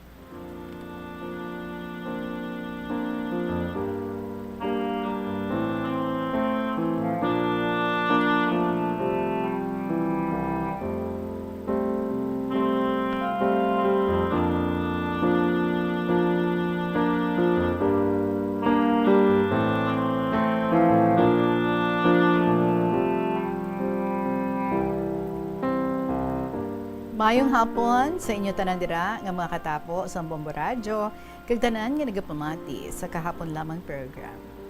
Tawag lang gali ako kay Sacrifice Mother. Pero sa iban, may gusto man ako nga i-share, personal namon nga naagyan sa pagpangabuhi. Ako tita, taga-uton, may 4 ka mga anak, 2 ang lalaki, kag 2 ang babae. Titabi mo madugay kung natani nga gusto ipadala sa imo ang akong istorya kaso madamo ako obligasyon sa pangabuhi. Kag solo parent lang ako. Pero sa subong, kay sira klase na sa mga bata, susuguran ko ang akong kasaysayan. May bana ako, taga Region 4B, pero wala ako suwerte sa napamana ko. Year 2005, nagbata ako sa ikaduha ko nga bata. Isa ka babae. Ugaling tita, mabudlay kung bana mo wala disposisyon sa pagpangabuhi. Abi mo tita, January 15, 2005, nagbata ako sa Gimbal Hospital. Imbis tani nga ako ang mapahuway, pagwa ko ya sa delivery room. Ang bana ko nga matamad, siya ang nagahigda sa ulunan. Ako ya, bag ang ulunan ko. Kag tita 2007, nagbata ako sa ika-4 ko nga bata, lalaki. Ugaling tita, ginasugo ko ang bana ko nga matawag sang midwife. Kay nagaligid kami sang lapsag sa salog nga kawayan. Kay nalamiga na kami sang bata ko. Kay sa matuod tita, sang amo to nga time, ni piso. Wala gid kami kwarta nga ibayad sa midwife lang gid tani para magutod sang pusod sang bata. Pero tita, siling sang bana ko, may trangkaso daw ang midwife. Pero tita, hindi ako magpati, naging katuan sang bana ko ang midwife. Babi mo tita, sobra nakalamig ang pamatsyag ko. Kaya ang inunlan, way pa nakagwa. Pero tita, no choice. So nangayo ako asin sa bana ko kaysa mga tigulang bala kuno. Pag kuno wala pa nakagwa ang inunlan, makaon ka kuno asin. Tigini mo ko man, mayo lang tita, nagwa na ang inunlan. Pero tita, problema naman ang pag-utod sang puson. Ay pareho lang gid, ngagin praktisan lang kami sang bata ko. Ang bana ko, nagkuha sang gunting, wala man lang gin-sterilize sa mainit nga tubig. Ginugasan niya lang alkohol ang gunting, kag abi mo tita. Ang bana ko, nagkuha sang t-shirt, kag gingunting niya pabilog. Ginbutang niya sa pusod sang lapsag. Titabi mo, nagahawa-hawa na pamatsyag ko, siling ko sa bana ka, siling ko sa bana ko, butangi ako bigkis. Butangan mo ko bigkis. Babi mo tita, ginimo sa bana ko nga big kiss ko. Ay, ginsugpon niya ang mga underwear ko bala. Muna ang iya nga ginhimo nga big kiss ko. Tisiling ko sa bana ko, bago ginapraktisan mo lang kami sa bata ko. Tabi mo tita, siling ko sa kaugalingon ko, wala gid ako swerte sa napamana ko. matamad, kag wala disposisyon sa pangabuhi. Tigabi mo tita, sa dugay namon nga upod sang bana ko, nagaugtas lang ako. Maobra sa bakery, weekend lang nagapauli, pero ayawan hulat ang mga bata. Kaagahon na, hindi pa makapauli. Pag nakapauli naman siya, hubog na kay ginauna niya ang migo niya, hindi ang mga bata. Kay responsable gid tita. Tiyabi mo tita, sa amon nga pagpangabuhi, naagyan namon sa mga bata ko, manyapon puro tangkong. Kag naagyan man namon tita, manyaga, puro saging. Nga do alang-alang pa, sobra pa kahilaw, kay tiyabi mo tita.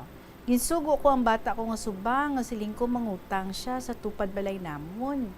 Duha lang gid ka salmon tani nga bugas. Pero why gid kami ginpautang sang tupad balay namon, kay ang rason tita, hindi ko na sila magpautang sa amon sang bugas, kay wala pa daw nabuksan ang sako. Tiyabi mo tita, bisan pa masakit para sa amon, ginaagwanta lang namon. Kay tita, naagyan man namon magpanyapon, wala kami kuryente. Kagbisan inugbakal namon gas, wala. Abi mo tita, ang ginimo ko, ang kagingking na bala, ginutod-utod ko sa sulod sang kalan para may suga lang kami sa mga bata, samtang nga nagapanyapon. Pero abi mo tita, mientras nga nagapangabuhi kita, may pagtilaw gid sa aton. Kag dira gid kita ginatakos sa mahal nga Ginoo. Kapyot lang. Tita Regine, year 2013, ang akon bana, ginpadalhan siya sang tiyo niya sa Manila sang pamasahe. Kay maobra ang bana ko sa factory sang hapon sa tiyo niya. Tiabi mo tita. Sugod naman problema ko sa bana ko. Way man lang nagapanawag sa amon sa mga bata. Kita sa apat nga bata namon, ti mabuhi kabala sa 600 pesos nga padala niya sa amon. Pasalamat na kami, padalaan niya 2,000 ang mga bata. Do kasubo lang tita nga nagapangilimos kami sa mga bata sa ila amay. Tita 2016, ginistoryahan namon sa bana ko kag sa mga bata nga maapas kami sa Manila. Kag siling-anay sa mga bata, pag-abot namon sa Manila, idulong nila kami sa mga bata sa lugar nila sa Region 4B. Tiabi ko tita, mayo na ang amon niya maabtan, kag siling sang bana ko para malapit lang pag magpauli siya sa lugar nila. Tiabi mo tita, ang kalbaryo namon sa mga bata, hindi gid kami makasaho maglumon sa balay sang ugangan ko. Pero ginaagwanta gid namon. Tita 2 weeks, ginimo ko, nagloan ako 3,000 para lang ibakal inog atop sa balay. Bali tita, bisan wala dingding, nagsaylo kami sa mga bata ko. Ginbutangan ko lang kortina. Abi mo, do nagabalay-balay kami, wala kalan. Ginimo sa mga bata, nagkuha sa 3 ka bato para makaluto. Basta, hindi na kami maglumon kay kabudlay. Tita, nag-eskwela na ang mga bata. Umpisa naman ang kalbaryo ko kay hindi makabuhi ang amay sa mga bata. Titang isda, hindi madakop sa iikog sa babagid. Umpisa naman og task ko sa bana ko dito sa Manila ay nagahappy-happy tana. Ang konsentidor nga tiyo niya, naga-beer house sila, buhay binata. Sabi mo tita, padayon pa ang bana ko, ginabayaran sa tiyo niya ang babayi para ipahulid sa bana ko. Panggatas lang daw sang babayi sa bata niya. Pero tita, mga bata ko, kinapagutuman niya sa lugar niya. Kaya pag nangayo kami kwarta sa iya, siling niya, ikaw nandyan. Ti umpisa tita, nga nag-aobra ako sa grocery, abi mo, bisan kulang ako sa tulog. 7 p.m. ang out ko, wala pa ako masakyan. Halos tita, nagapakitluoy ako sa driver ng tricycle. Agyan ko tita, sa atop ng tricycle ako nagasakay. Basta makapauli lang ako, kay nagahulat ang mga bata. Kay maluto pa ako sang panyapo namon. Tita, budlay pa sang tubig. Pagabot ko sa balay, bisan gabi na, ginapuno ko pa ang duha ka drums. Kay pagkatapos ko magsagob, nagapanglaba pa ako sa mga uniform sa mga bata. Kag tita, bisan natuyo na ako, ginapilit ko nga matapos ang obra. Kay ginaplantsa ang mga uniform sa mga bata. Tita, 2 a.m., matulog pa lang ako. Tapos 4 a.m., bangon naman para sa pag-asikaso, para sa pamahaw namon, antes mag-eskwela, kag mag-obra naman. Tita, 2017, month of September, pag-abot ko halin sa pag-obra, nanugid sa akon ang duha ko ka bata nga babae, grade 5. Sila sa mga bata, ginsingganan ko no sila sa tiyo ni papa nila, baliutod sang ugangan ko nga babae, mas sex daw sila. Ti abi mo tita, ginusisa ako ang mga bata kung i-report namon sa women's desk, pero silinsan do ako ka bata, ipasa Diyos na lang nato na. Pero abi mo tita, wala gid nagakatulog ang Diyos. Ang tiyo sang bana ko, Lunes Santo Sadto. Malakat sila sa Manila, upod sang bayaw ko. Pero tita, sa Banwa pa lang, ang bayaw ko kag ang tiyo sang bana ko, nahagip sang tricycle. Napaidalom gid sa tricycle tita, ang manyakis nga tiyo sang bana ko. Dunot gid tulaan niya. Lunes Santo, patay gid. Siling sang do ako ka bata, te, wala gani natapos ang 2017. Kitabi mo, siling sa mga pakaisa sa mga bata, oras ng paglubong, nga wala ka mo nagahibi. Ti, kamo lang hibi, inyo na paryente. Pasalamat pa kami para wala naman yakis. So, amunihamba sa mga bata. So, tita naguntat kita ko obra sa ginhimo nga pagka-M sang tiyo sang bana ko. Sabi mo tita, 2018, nag-obra ako construction. Kaya ang bayaw ko, nagpapader. Sabi mo tita, nagapanghakwat ako yung hollow blocks, nagapatiko sa mga kabilya, nagahalo ako semento. Pero tita, sa pihak ka pangabudlay ko, may lalaki pa daw ako. Sinisang tiya sa bana ko, kag sister-in-law ko. Tita, halos tanan na lang. Panglabada, agya namon sa mga bata ko. Maglabada, maghapon nga labas sa ilog. Tita, ka hindi makabuhi ang bana ko. Ginpapauli sa lugar nila sa Region 4B. Pero tita, nag-obra naman ako sa Sulod Balay. Stay in. Ang problema ko naman, kag ang subang ko nga bata, high school na tita, nagakadto siya sa obrahan, kada puhi niya sa hapon, nagapanugid siya sa akon, nga si papa nila, nagainom lang sa balay sang utod niya, permi lang hubog kada gabi. Tapos nagahibi ang kamanghuran ko nga bata, permi nagapamangkot, kung saan o ko mapauli, kay permi lang wala sudan. Umpisa si papa nila ang upod nila. Tapos kada pauli sa mga bata, 2 pesos nga kalamay para sa sudan, kay natamad papa nila. Sabi mo tita, maligo ang mga bata, antes makadto sa eskwelahan, bisan shampoo wala, pati balon wala. Tita, isa kabulan lang ang obra ko, kay kaluoy man ang mga bata ko. Ginpabali ko na lang sa Manila bana ko, kay inom lang balaan niya, wala plus. Tita, do sobra na ni kalaba sang istorya ko. Year 2022, nagpauli kami diri sa Uton, sa bulig sang DSWD kag pari. DSWD no Lucena. Tita, hindi balaan sang pamilya sang bana ko, ang nagluwas pa ako sa Manila para kapangayo bulig sa House of Representative. Kag nakiusap lang sa guard para makagamit landline. Tapos tita, sa secretary ni Congressman Janet Garin, nga naghatag man kwarta para dugang sa amon nga transportation assistance. So nagapasalamat kita ko sa iya. Madamong salamat. God bless you all. Tita, ando ako kabata nga nag-graduation sa senior high. Ang ikadwa ko nga bata with honors, 4 ang medal. Ang ikatlo with honors man, 3 ang medal.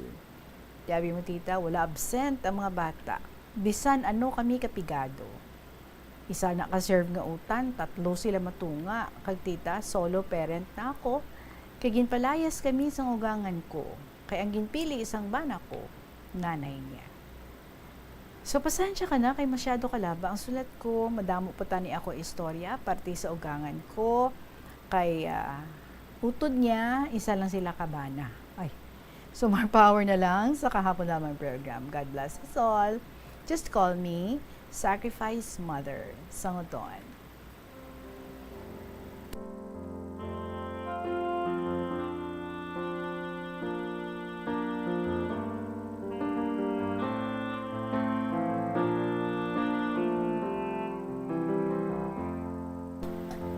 Well, Sacrifice Mother, bagay gid man, no? Ang imong code name, Sacrifice Mother sang uton.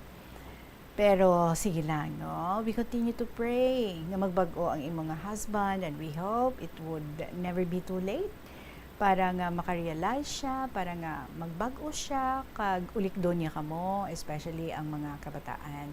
So no matter ano ka budlay, sige lang, bawi lang, no? Kay ti ka mga alaman sa mga bata mo, amo na lang na, no?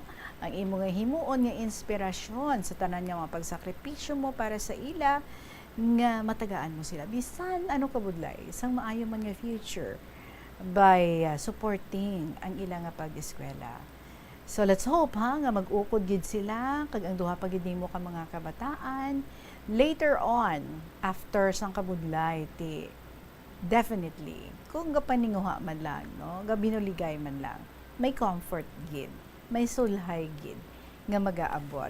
And let's hope it's gonna be soon, kag kabay, no, nga ti ang imo nga mga kabataan among gid ang makabulig sa imo sa ulihi, knowing nga ti very much aware sila sang dalagan sang inyo pagpangabuhi. For the meantime, ti continue lang kita pray para sa imo nga husband, tandugon man ang iya nga tagipusoon para nga ma-remember niya, no, madumduman niya nga ti may pamilya gali siya nga nagakinahanglan man sang iya nga bulig. And let's hope by the time makarealize siya, you still have the heart para nga batunon siya kag subong man ang imo nga mga kabataan. So let's pray for the best. And for the meantime, hindi gid magkalingkang sa imong determinasyon nga makasurvive sa pagpangabuhi, makasurvive sa pagpaeskwela sa imong mga kabataan, no matter how difficult. So God bless you. Salamat gid, Sacrifice Mother Sangoton. Oras naton, there is now 2:35 sa hapon. Panambalik ang kahapon lamang program with Tita Regine pagkatapos lang sa pinaka mga importante nga mga pahibalo. Ang pinakadumaan na nga international business organization sa Pilipinas, amo ang Iloilo International Chamber of Commerce nga gintukod sang Ilonggo nga si Don Esteban de la Rama sadtong 1924. Si de la Rama nagserbi nga general sang panahon sang Philippine Revolution kag nangin senador sang pungsod halin sang 1941 tubtob 1947. Sang 1923, gintukod ni de la Rama ang Panay Electric Company. Magluwas sa interes sa industriya sang kalamay kag kuryente, gintukod man sang ila kompanya ang De La Rama Steamship Company Incorporated sa Iloilo nga mo ang nagbiyahe sa Iloilo kag Negros. Ang duwa sini ka barko nga Don Esteban kag Don Isidro ang ginpasad pa sang Frederick Krupp Germania Shipyard sa Kiel sadtong 1939 kag gingamit bilang troop transport para sa US Armed Forces sa Pacific Theater sang World War II. Masami bala nga nagabiring ang imutiil? Suno kay Dr. John Hubert Pua, isa ka orthopedic surgeon, masami nga mabatyagan ang cramps sa idalom nga parte sang lawas. Apang mas delikado kung masami mo ini mabatyagan sa ibabaw nga parte sang imo lawas, kaangay sang kamot, bangod posible ini nga palatandaan sang mas malala nga balatian, kaangay sang sakit sa tagipusoon, diabetes, kag hypothyroidism. Nagpanugyan ang doktor nga ang pinaka-epektibo nga solusyon sa cramps amo ang stretching exercise tubtob madula ang pagbiring. Nagasala ka bala sa imo nga tulunan kag daw hindi ka makahibalo kung ano ang imo nga unahon? Kung magtuon ikaw, siguraduhang anay nga nakakaon ikaw sang maayo, agud nga maka-function ang imo nga utok. Kung gusto mo ang snacks, siguraduhan man nga na-preparar na ini antes pa man ang imo study time. Bangod basi, mawili ikaw sa pagkuti sang imo nga Ako si Rosel Songano, Miss Philippines Water 2021. Dako gid ang akon pagpasalamat sa University of San Agustin. Kay madamo nga oportunidad ang nagbukas nga mangin madinalagon ako sa akon obra. Dali na sa palaabuton nga July 13, 14, and 15. As the university celebrates its 120th years of excellence with the theme A Gift. Viva San Agustin!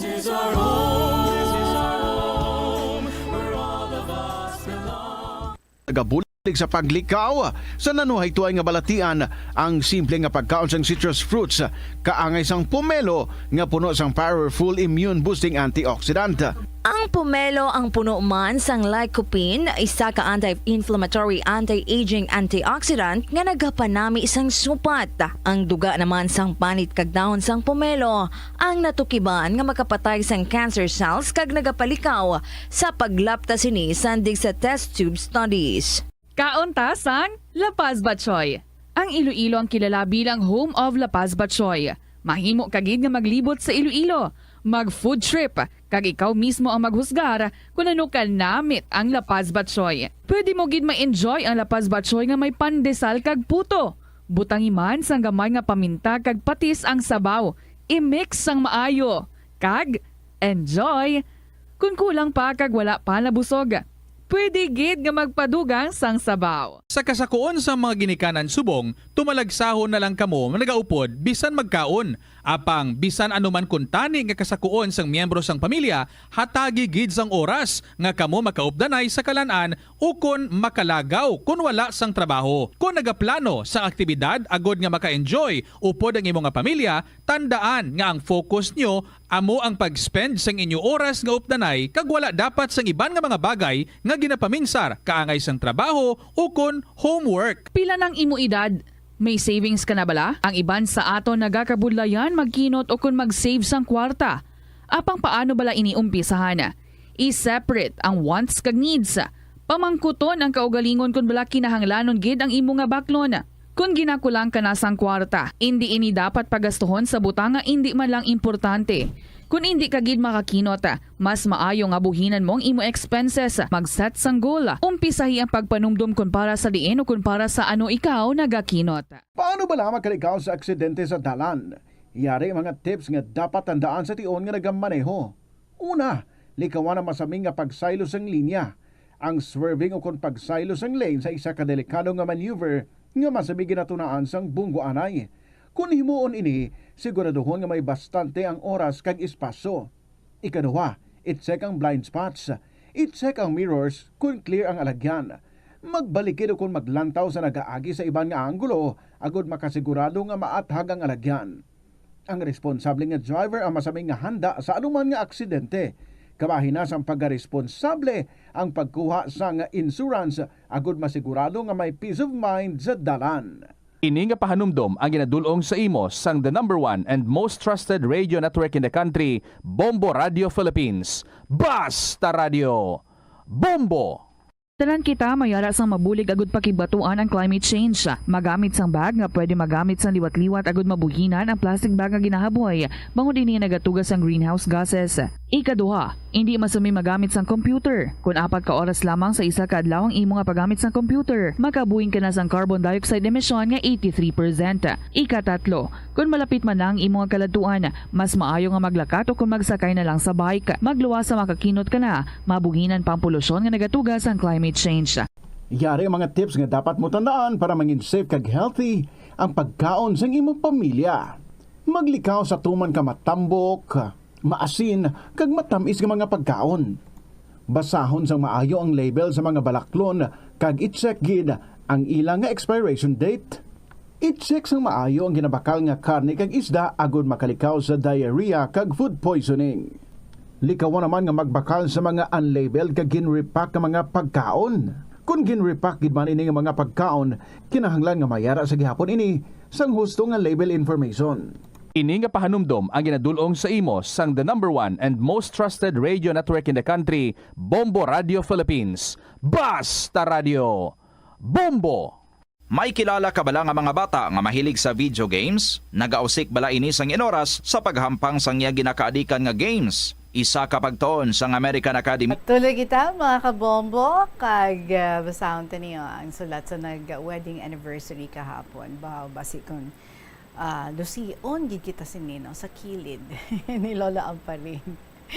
Na-miss ko gid nga yesterday gali ang iyang request. Anyway, belated lang na Lola Amparin. Ari ato nga pagbasa sa inyong mga sulat. Magandang hapon sa inyong lahat, mga tulad ko, nga mahuyugon nga mga listeners, kag letter senders, and of course sa imo, mahal na Tita Regine and family, my dearest Tita Regine.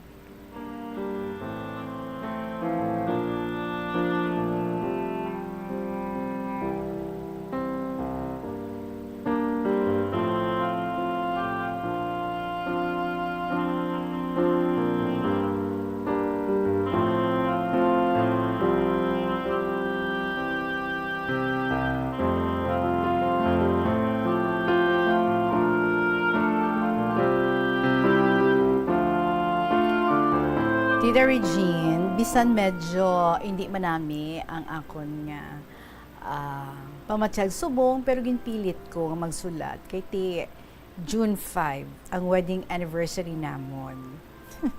Nagilty ako, sorry gid.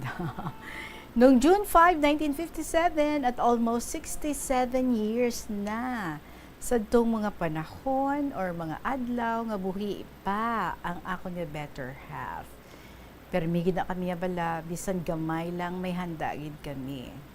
So nagkasakit siya, mga 2 months and 4 days siya sa hospital. Abi mo, wala kami kwarta sa do. Kag sa labi lang ako nagatulog. Kag siya ara sa ICU. Tunga sang iyang lawas, tita, na paralyzed. Kag hindi na makabangon. Naalala ko, June 5, 1984, ginpako niyang singsing niya sa iyang mga tudlo, sa isa ka nurse. Tapos, nagsenya siya nga ihatag sa ako ng singsing. Tita, nagasmile siya sa akon, pero nagatulo ang iya luha. Pagkakita ko sa iya, tayon ko lang talikod, kay nagatululo man ang akon na luha. Abi mo, tita, ginbutang niya anay ang isa kakamot niya sa iya dughan. Bag-o niya ginhatag ang singsing sa akon. Siling ko sa iya, tanda ini, nga love na love mo ako, di bala? Tita, nagtango-tango siya, kaya hindi na siya makahambal. Siling ko sa iya, karon nga adlaw, wedding anniversary ta, hindi bala? So tita, nagasmile man, kag magtango-tango sa akon. Siguro tita, mga 2 months and 4 days ang stay niya sa hospital, bag-o ginkuha ni Lord Jesus. Pinauli ako sa do, kay grabe na siya. Tita Regine, ang hindi ko gid malipatan, nga bisan wala pa matapos ang ila session, nagapauli gid na siya, kay ginaluto pa niya ang half-cooked nga sudan. Para pag-abot ko, halin sa school, ready na ang amon nga lunch. Wow, kanami lang, very thoughtful. So tita, bisan very jealous, pero tama man ka caring, loving. Ang tanan nga household chores, ginaubra niya. Hindi siya gusto nga mag-ubra ako kay siling niya. Ang school obligations mo lang ang imo obrahon. Bisan maghugas ang pinggan, maglaba, ay ginaubra niya bag-o magkadto sa munisipyo. Tita, the first time nga ginatake siya sa high blood, pero grabe, paralyzed dayon. Bala mo tita, chain smoker. Patay sindi sa sigarilyo kag inom kada hapon, kagabi. Upod man sang iya nga mga friends. Sabi mo tita, tanan nga mga friends niya, panay high blood, ang sakit. Kag tanan sila, kinuha na ni Lord Jesus. Tulog lang ang untat sang panigarilyo. Day and night. Kung sa wayon ko ay nag-aaway lang kami. Nadamdaman ko tita, i-quote ko nga permi ako niya ginasingganan. Darling, kung wala na ako, mamana ka pa? Siling ko, hindi na. Titita, siling ko sa iya nga, kung ako ang mauna, mga sawa ka pa? Siling niya, hindi na gid, kay palangga ta ka. Tita Regine, tama man ka loving, caring sa akon, ugaling very jealous lang gid ya, siloso lang gid. Bisan sa ilang baile sa mga municipal officials, kung fiesta namon, hindi siya luyag nga magbaile ako. Bisan nga ang music exclusively sa ilang mga officials. Husbands and wives nagasinaot ako iya. Isahanon lang sa pulungkuan. Kag siya iya ara sa mga friends niya sa kantin nga nagainom-inom. Sang buhi pa siya, hindi siya luyag, magsugilanon ako sa mga lalaki. Titay sa Kabes, may seminar sila sa Iloilo, kag sa hotel sila nagdayon. Tungod tama siya tita kaalam, siya lang ang ginatulinan sang ilang homework o report. Isa ka bes, may upod siya nga babae nga nagpadala sang Valentine's card bilang upod pa lang niya sa seminar. Siling ko sa iya, siguro girlfriend mo, nga ang ginapadalhan ka sang card. Siling niya, upod mo lang namon sa seminar. Nagkwarel gid kami sadto kay siling ko. Ikaw gani, bisan magsugilanon lang ko sa lalaki, maakig ka dayon. Tita, pero abi mo, kung may mga snacks or may mga seminar siya, ang iya nga snacks, baw ginahatag, gina niya sa akon. Ginadala niya, gina pauli para sa akon. Why niya kinakaon, kay ginatiganan niya gid sa akon. Tita Regine, I have to close now, kay medyo nagabalik-balik ang sakit sang kilid ko, sang akon niya pagkatumba sadto. Ay? So, madaming salamat sa pagbasa mo. Thank you very much, Gid. Kag please read na lang ang additional kasaysayan ko nga mula noon hanggang sa ngayon. So, good health and God bless us all. Lovingly, Lola Amparing. And P.S. So, Tita Regine, ang ako nga i-share sa imo kag sa tanan nga mga listeners and writers na tuhoy sa kabuhi ko sadto kag sa subong. This is a sort of my diary. Ang nakaraan. So, ang buhay ko noon at sa ngayon. Sang wala pa ako nag-eskwela sadto, masakitin ako, iyakin, mapili sa mga pagkain. Tanan nga gusto ko, ginahatagid sang ako nga mga ginikanan. Ginpa-enroll ako sang tatay ko sa grade 1, hatid sundo ako, kay basi ko no, kung disgrasya ako sang salakyan, maipit. So nagkasakit ako sang bacillary dysentery. 3 or 4 months. So halin grade 2 hanggang grade 6, ginapaentra gid ako sang tatay ko sa tanan nga extracurricular activities. Bisan nga way kabulo na nanay ko, pero permi niya gid ako nga ginapaentra sa programa sa school. Nakadaog kami sa contest sa mga folk dance nga bakya dance, lawis-wis kawayan, itik-itik, pearly shell, sortido, tinikling, dalagang bukid, kag iban pa. Sa dong second year high school, naging second place ako kag nagdama sa Reyna. Sapatos ko relief, bayo ko relief man. Naging queen of the night ako sa coronation sa isa ka fiesta sang barangay. Naging dama man ako sa Miss sa New Lucena. Nakakamit fiesta ng bayan ng second place sa Boy Scout Raffles. Nagdaog sang grand prize sa high school general reunion. Swerte ni Lola ba? Nag-retire sa tong 1990-1991 kag may lump sum nga worth 100,000 pesos. Nga binayad tanan sa utang, kaliwat kanan, 10% pa, kulang pa sa nautangan. Maayos ang buhay, nang buhay pa ang aking magulang at asawa. Ngayon, medyo di na masaya, tulad noon. Gindemolish ang balay ko sa tong 2010, kaya naperdi kami sa kaso. Almost 56 years ang pag-estar ko sa amon nga sariling bahay. Hibi lang gid ako nga hibi, bangod ang mga ginpang tanom ko mga prutas, ready na to be harvested. Tapos amo to gindemolish ang balay. Di ngayon, parang ibon o manok na kung saan makadapo, doon na lang titira. Pero ngayon, happy na happy man ako kay tinawili ako sa pagpamati sa Bombo Radio kag nagasulat sang akon mga kasaysayan sa imo nga programa, Tita Regine. So taos puso nagpapasalamat ako sa inyong lahat, mga listeners at letter senders, sa pakikinig sa aking mga madamdaming kasaysayan or sa ining daw diary ko. So love lots and may God bless us all. Lola Amparing. PS Pagid, salamat sa tanan nga mga hinablos ko, mga apo ko, diri sa balay, sa love, care, and attention extended to me. Thank you. Love and kisses, Auntie or Lola Paring. Yun.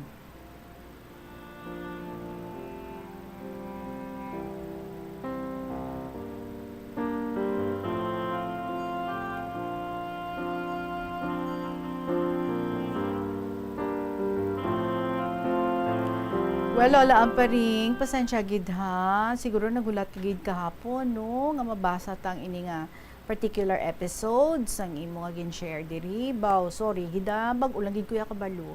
Nga dapat kali kahapon ini siya nga ginbasa. But anyway, it's never too late. And bisan wala na si partner mo. Happy wedding anniversary sa gihapon, Lola Amparing. Baw. Super love kagid sa iyang mga husband, the queen sa iyang kabuhi, wala ginapaobra nami, no? Tapos ginalutuan ka pa, siya gidang nagaluto sang imo nga pagkaon, mo kaswerte man. May ana, no, nga mga husbands nga mo niyaluyag nila, basta luto ay ako ang bahala, ikaw landa ang manugkaon. Buto ka nami, hindi ka man obrahon sa mga ulubrahon sa sulod sang balay, hindi ka pagpalabhon, hindi ka pagpalimpyohon sang balay. Kay teacher ikaw, gusto niya ang imo lang mga school obligations. Amula na iya ang imo nga atipanon mo, swerte, pampered si Lola Amparing. So bisan nangin short-lived, no, ang inyong pag-upod, kay ginuna na siya kuha ni Lord, but I am sure nga ti good life gid ang iya nga ginhatag sa imo, and so full of love. Bisan lang siloso, pero ti wala man sa perfect la. Karon ko hindi pa gito siya siloso, and super ang concern, ang palangga, kag at the same time ang pag-asikaso niya sa imo ti perfect na gidto. Hindi man manami, no? Well, anyway, pero kung may amo pag-isina, then super swerte kapag yun.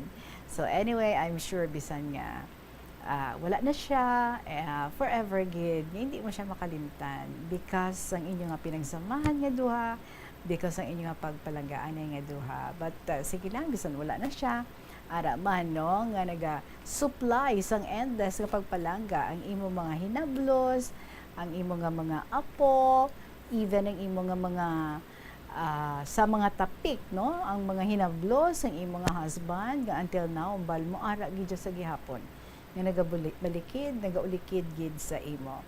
So still maswerte ikaw, Lola Amparing, and plus the gift of 95 years of living life to the fullest. Diba? 95 din si Lola Amparing, wala siya yung baston, nagalakat pa, nagasaot pa. O, di ka ba kakita. Anyway, thank you so much again and again. Belated happy wedding anniversary. Magapanubalik ang KLP pagkatapos lang sa pinakamang importante ng mga pahibalo. Son sa mga hilig magamit sang aircon, nagpaandam ang medical expert batok sa mga balatian nga mahimo makuha gikan sa sobra-sobra nga paggamit sini. Suno ka Dr. Maria Encarnita Limpin, isa ka experienced healthcare specialist, mas maayo nga checkyaron nga malimpyo ang hangin nga nagikan sa aircon, bangod kun mahigko, mahimo ini nga magtugas sang impeksyon kag mga balatian kaangay sang pulmonya. Gani hagan-hagan na lang ina bangod bisan makabulig ini sa imo sa maginot nga tiyempo, may risgo man ini sa imo nga ikaayong lawas. Nga ginadubilian ang illegal nga droga. Makamamatay. Ang nagagamit sang shabu posible mapatay tungod sa cardiac arrest o kung hindi gani tungod sa drug overdose. Makaguba sang lawas. Makadulot ini sang pagkaguba sang kidney ukon pag-angkon sang hepatitis, posible man nga malatnan sang acquired immune deficiency syndrome ukon AIDS. Maglikaw sa illegal nga droga para sa matawhay kag malinong nga komunidad kag pamilya. Nagalibogid bala ang imo ulo kung manog tapos na ang bulan o kung basta due date mo na, nagapahanumdumgid ang financial experts nga dapat bayaran mo sa husto nga tion ang imo nga utang, bangod maalam ini nga paagi sa paggastos ang imo kwarta kag may maayo pa nga mga benepisyo. Halimbawa, malikawan ang late fees kag maprioridad ang importante nga mga galastuhan. Dumdumaman nga ang on-time payment history ang makatibong man o kung makapamaayo gid sa imo nga credit score kag mapa-improve ang interest rates. Ini nga pahanumdom ang ginadulong sa imo sang the #1 and most trusted radio network in the country, Bombo Radio Philippines. Basta Radio Bombo! Ano bala ang dapat tandaan sa tion nga magbiyahe agod mangin hassle-free ang bakasyon? Yari ang pila ka mga tips. Una, i-check ang health kag travel alert sa napili nga mga lugar. Ikaduwa, magpili isang safe nga accommodation. Mag-research ka magbasa sa mga reviews sa napili nga lugar antes mag-book. Ikatatlo, siguraduho na nga may nagagana nga mobile phone. Ang tanan nga mga upod agud mangin mahapos ang komunikasyon sa tion nga madula o kung kinahanglan nga magbulagay sa dalan. Be prepared in case of emergencies. Siguraduho na nga may backup nga emergency plan nga may medical reimbursement sa tion nga may maospital bangod sa aksidente. Ini nga pahanumdom ang ginadulong sa imo sang the #1 and most trusted radio network in the country, Bombo Radio Philippines. Basta Radio Bombo! Ang Ilonggo nga si Jose Peping Tensay sang Haro, Iloilo ang pinakaunang nga Filipino nga piloto nga nakapalupad sang isa ka passenger plane sadtong 1925. Iniamo ang eroplano nga Curtiss Oriole biplane nga may ruta nga nagalawig sang 43 kilometro sa linsa Iloilo padulong sa Bacolod. Samtang ang pinakauna naman nga commercial airline sa pungsod kay sa Asia amo ang Iloilo Negros Air Express Company nga nauna pa sa Japan Airlines kay Singapore Airlines. May flight inihalin sa Iloilo padulong sa Manila, Bacolod, Cebu, Davao kag Zamboanga sang 1932 kag padulong sa Hong Kong, Bangkok, San Francisco, Shanghai kag India sang 1946. Bangod sini ginkabig ang Iloilo nga birthplace sang Filipino Commercial Air Transportation. Yari ang mga simple nga paagi agod makakinot sang tubig. Magpamunyag lang sang tanom kon ginakinahanglan kag nagakadapat. Magtala na sang adlaw kag oras ang pagpamunyag sa mga tanom kag sundon ini. Bunyagan sa makaisa lang ang mga tanom sa sinang adlaw. Antes maglas 9 sa aga ang mas nagakabagay nga oras sa pagpamunyag agod nga mas makapanalupsop ini sa mga gamot kag mangin available sa bilog nga adlaw. Madamo sa ato ang hindi katulog kung wala sang electric fan. Yari ang pila sa hindi manaming epekto sa paggamit sang fan kada gabi. Congestion, ang naga-circulate ka hangin halin sa mga fans, ang makapadry sang baba, ilong kag tutunlan. Allergies, masami nga madala sa hangin ang mga yabuok na naga-trigger sang allergies. Makatugas ang muscle cramp ang hangin nga naghalin sa mga electric fan. Amo nga kun kaisa, may eksperyensyahan ang masakit nga lawas kung magbugtaw. Importante man nga regular nga tinluan ang fan blades, agod masigurado nga hindi ini pagkiniran sang yabuok. Yari ang mga simple nga paagi agod makakinot sang tubig. Tinguba ang mga lalabahan kag tinguba man ang pagpanglaba. Ang pagpanglaba sang isa ka bes sa isa ka semana ang nagakinot sang nagalabot sa 50 litro sang tubig. Kung nagagamit sang washing machine, iset ini sa mas manubo nga wash cycle. Makakinot ka na sa tubig, makakinot ka pa sa enerhiya. Ang kalibutan ginakabugusan sang 71% sang tubig o kun kadagatan. Kag ang kadagatan nagabulig sa pagtugas ng tubig nga aton mainom kag hangin nga aton ginahaklo. Gani aton halungan kag imentenar ang malimpyo nga ginaagyan sang tubig kag mga kadagatan. Sa masunod nga mga pamaagi. Magpartisipar sa mga organisasyon o clean up events. Likawan ang paghaboy sa mga basura kung sa diin lang. Buhinan ang paggamit sa mga single-use plastic.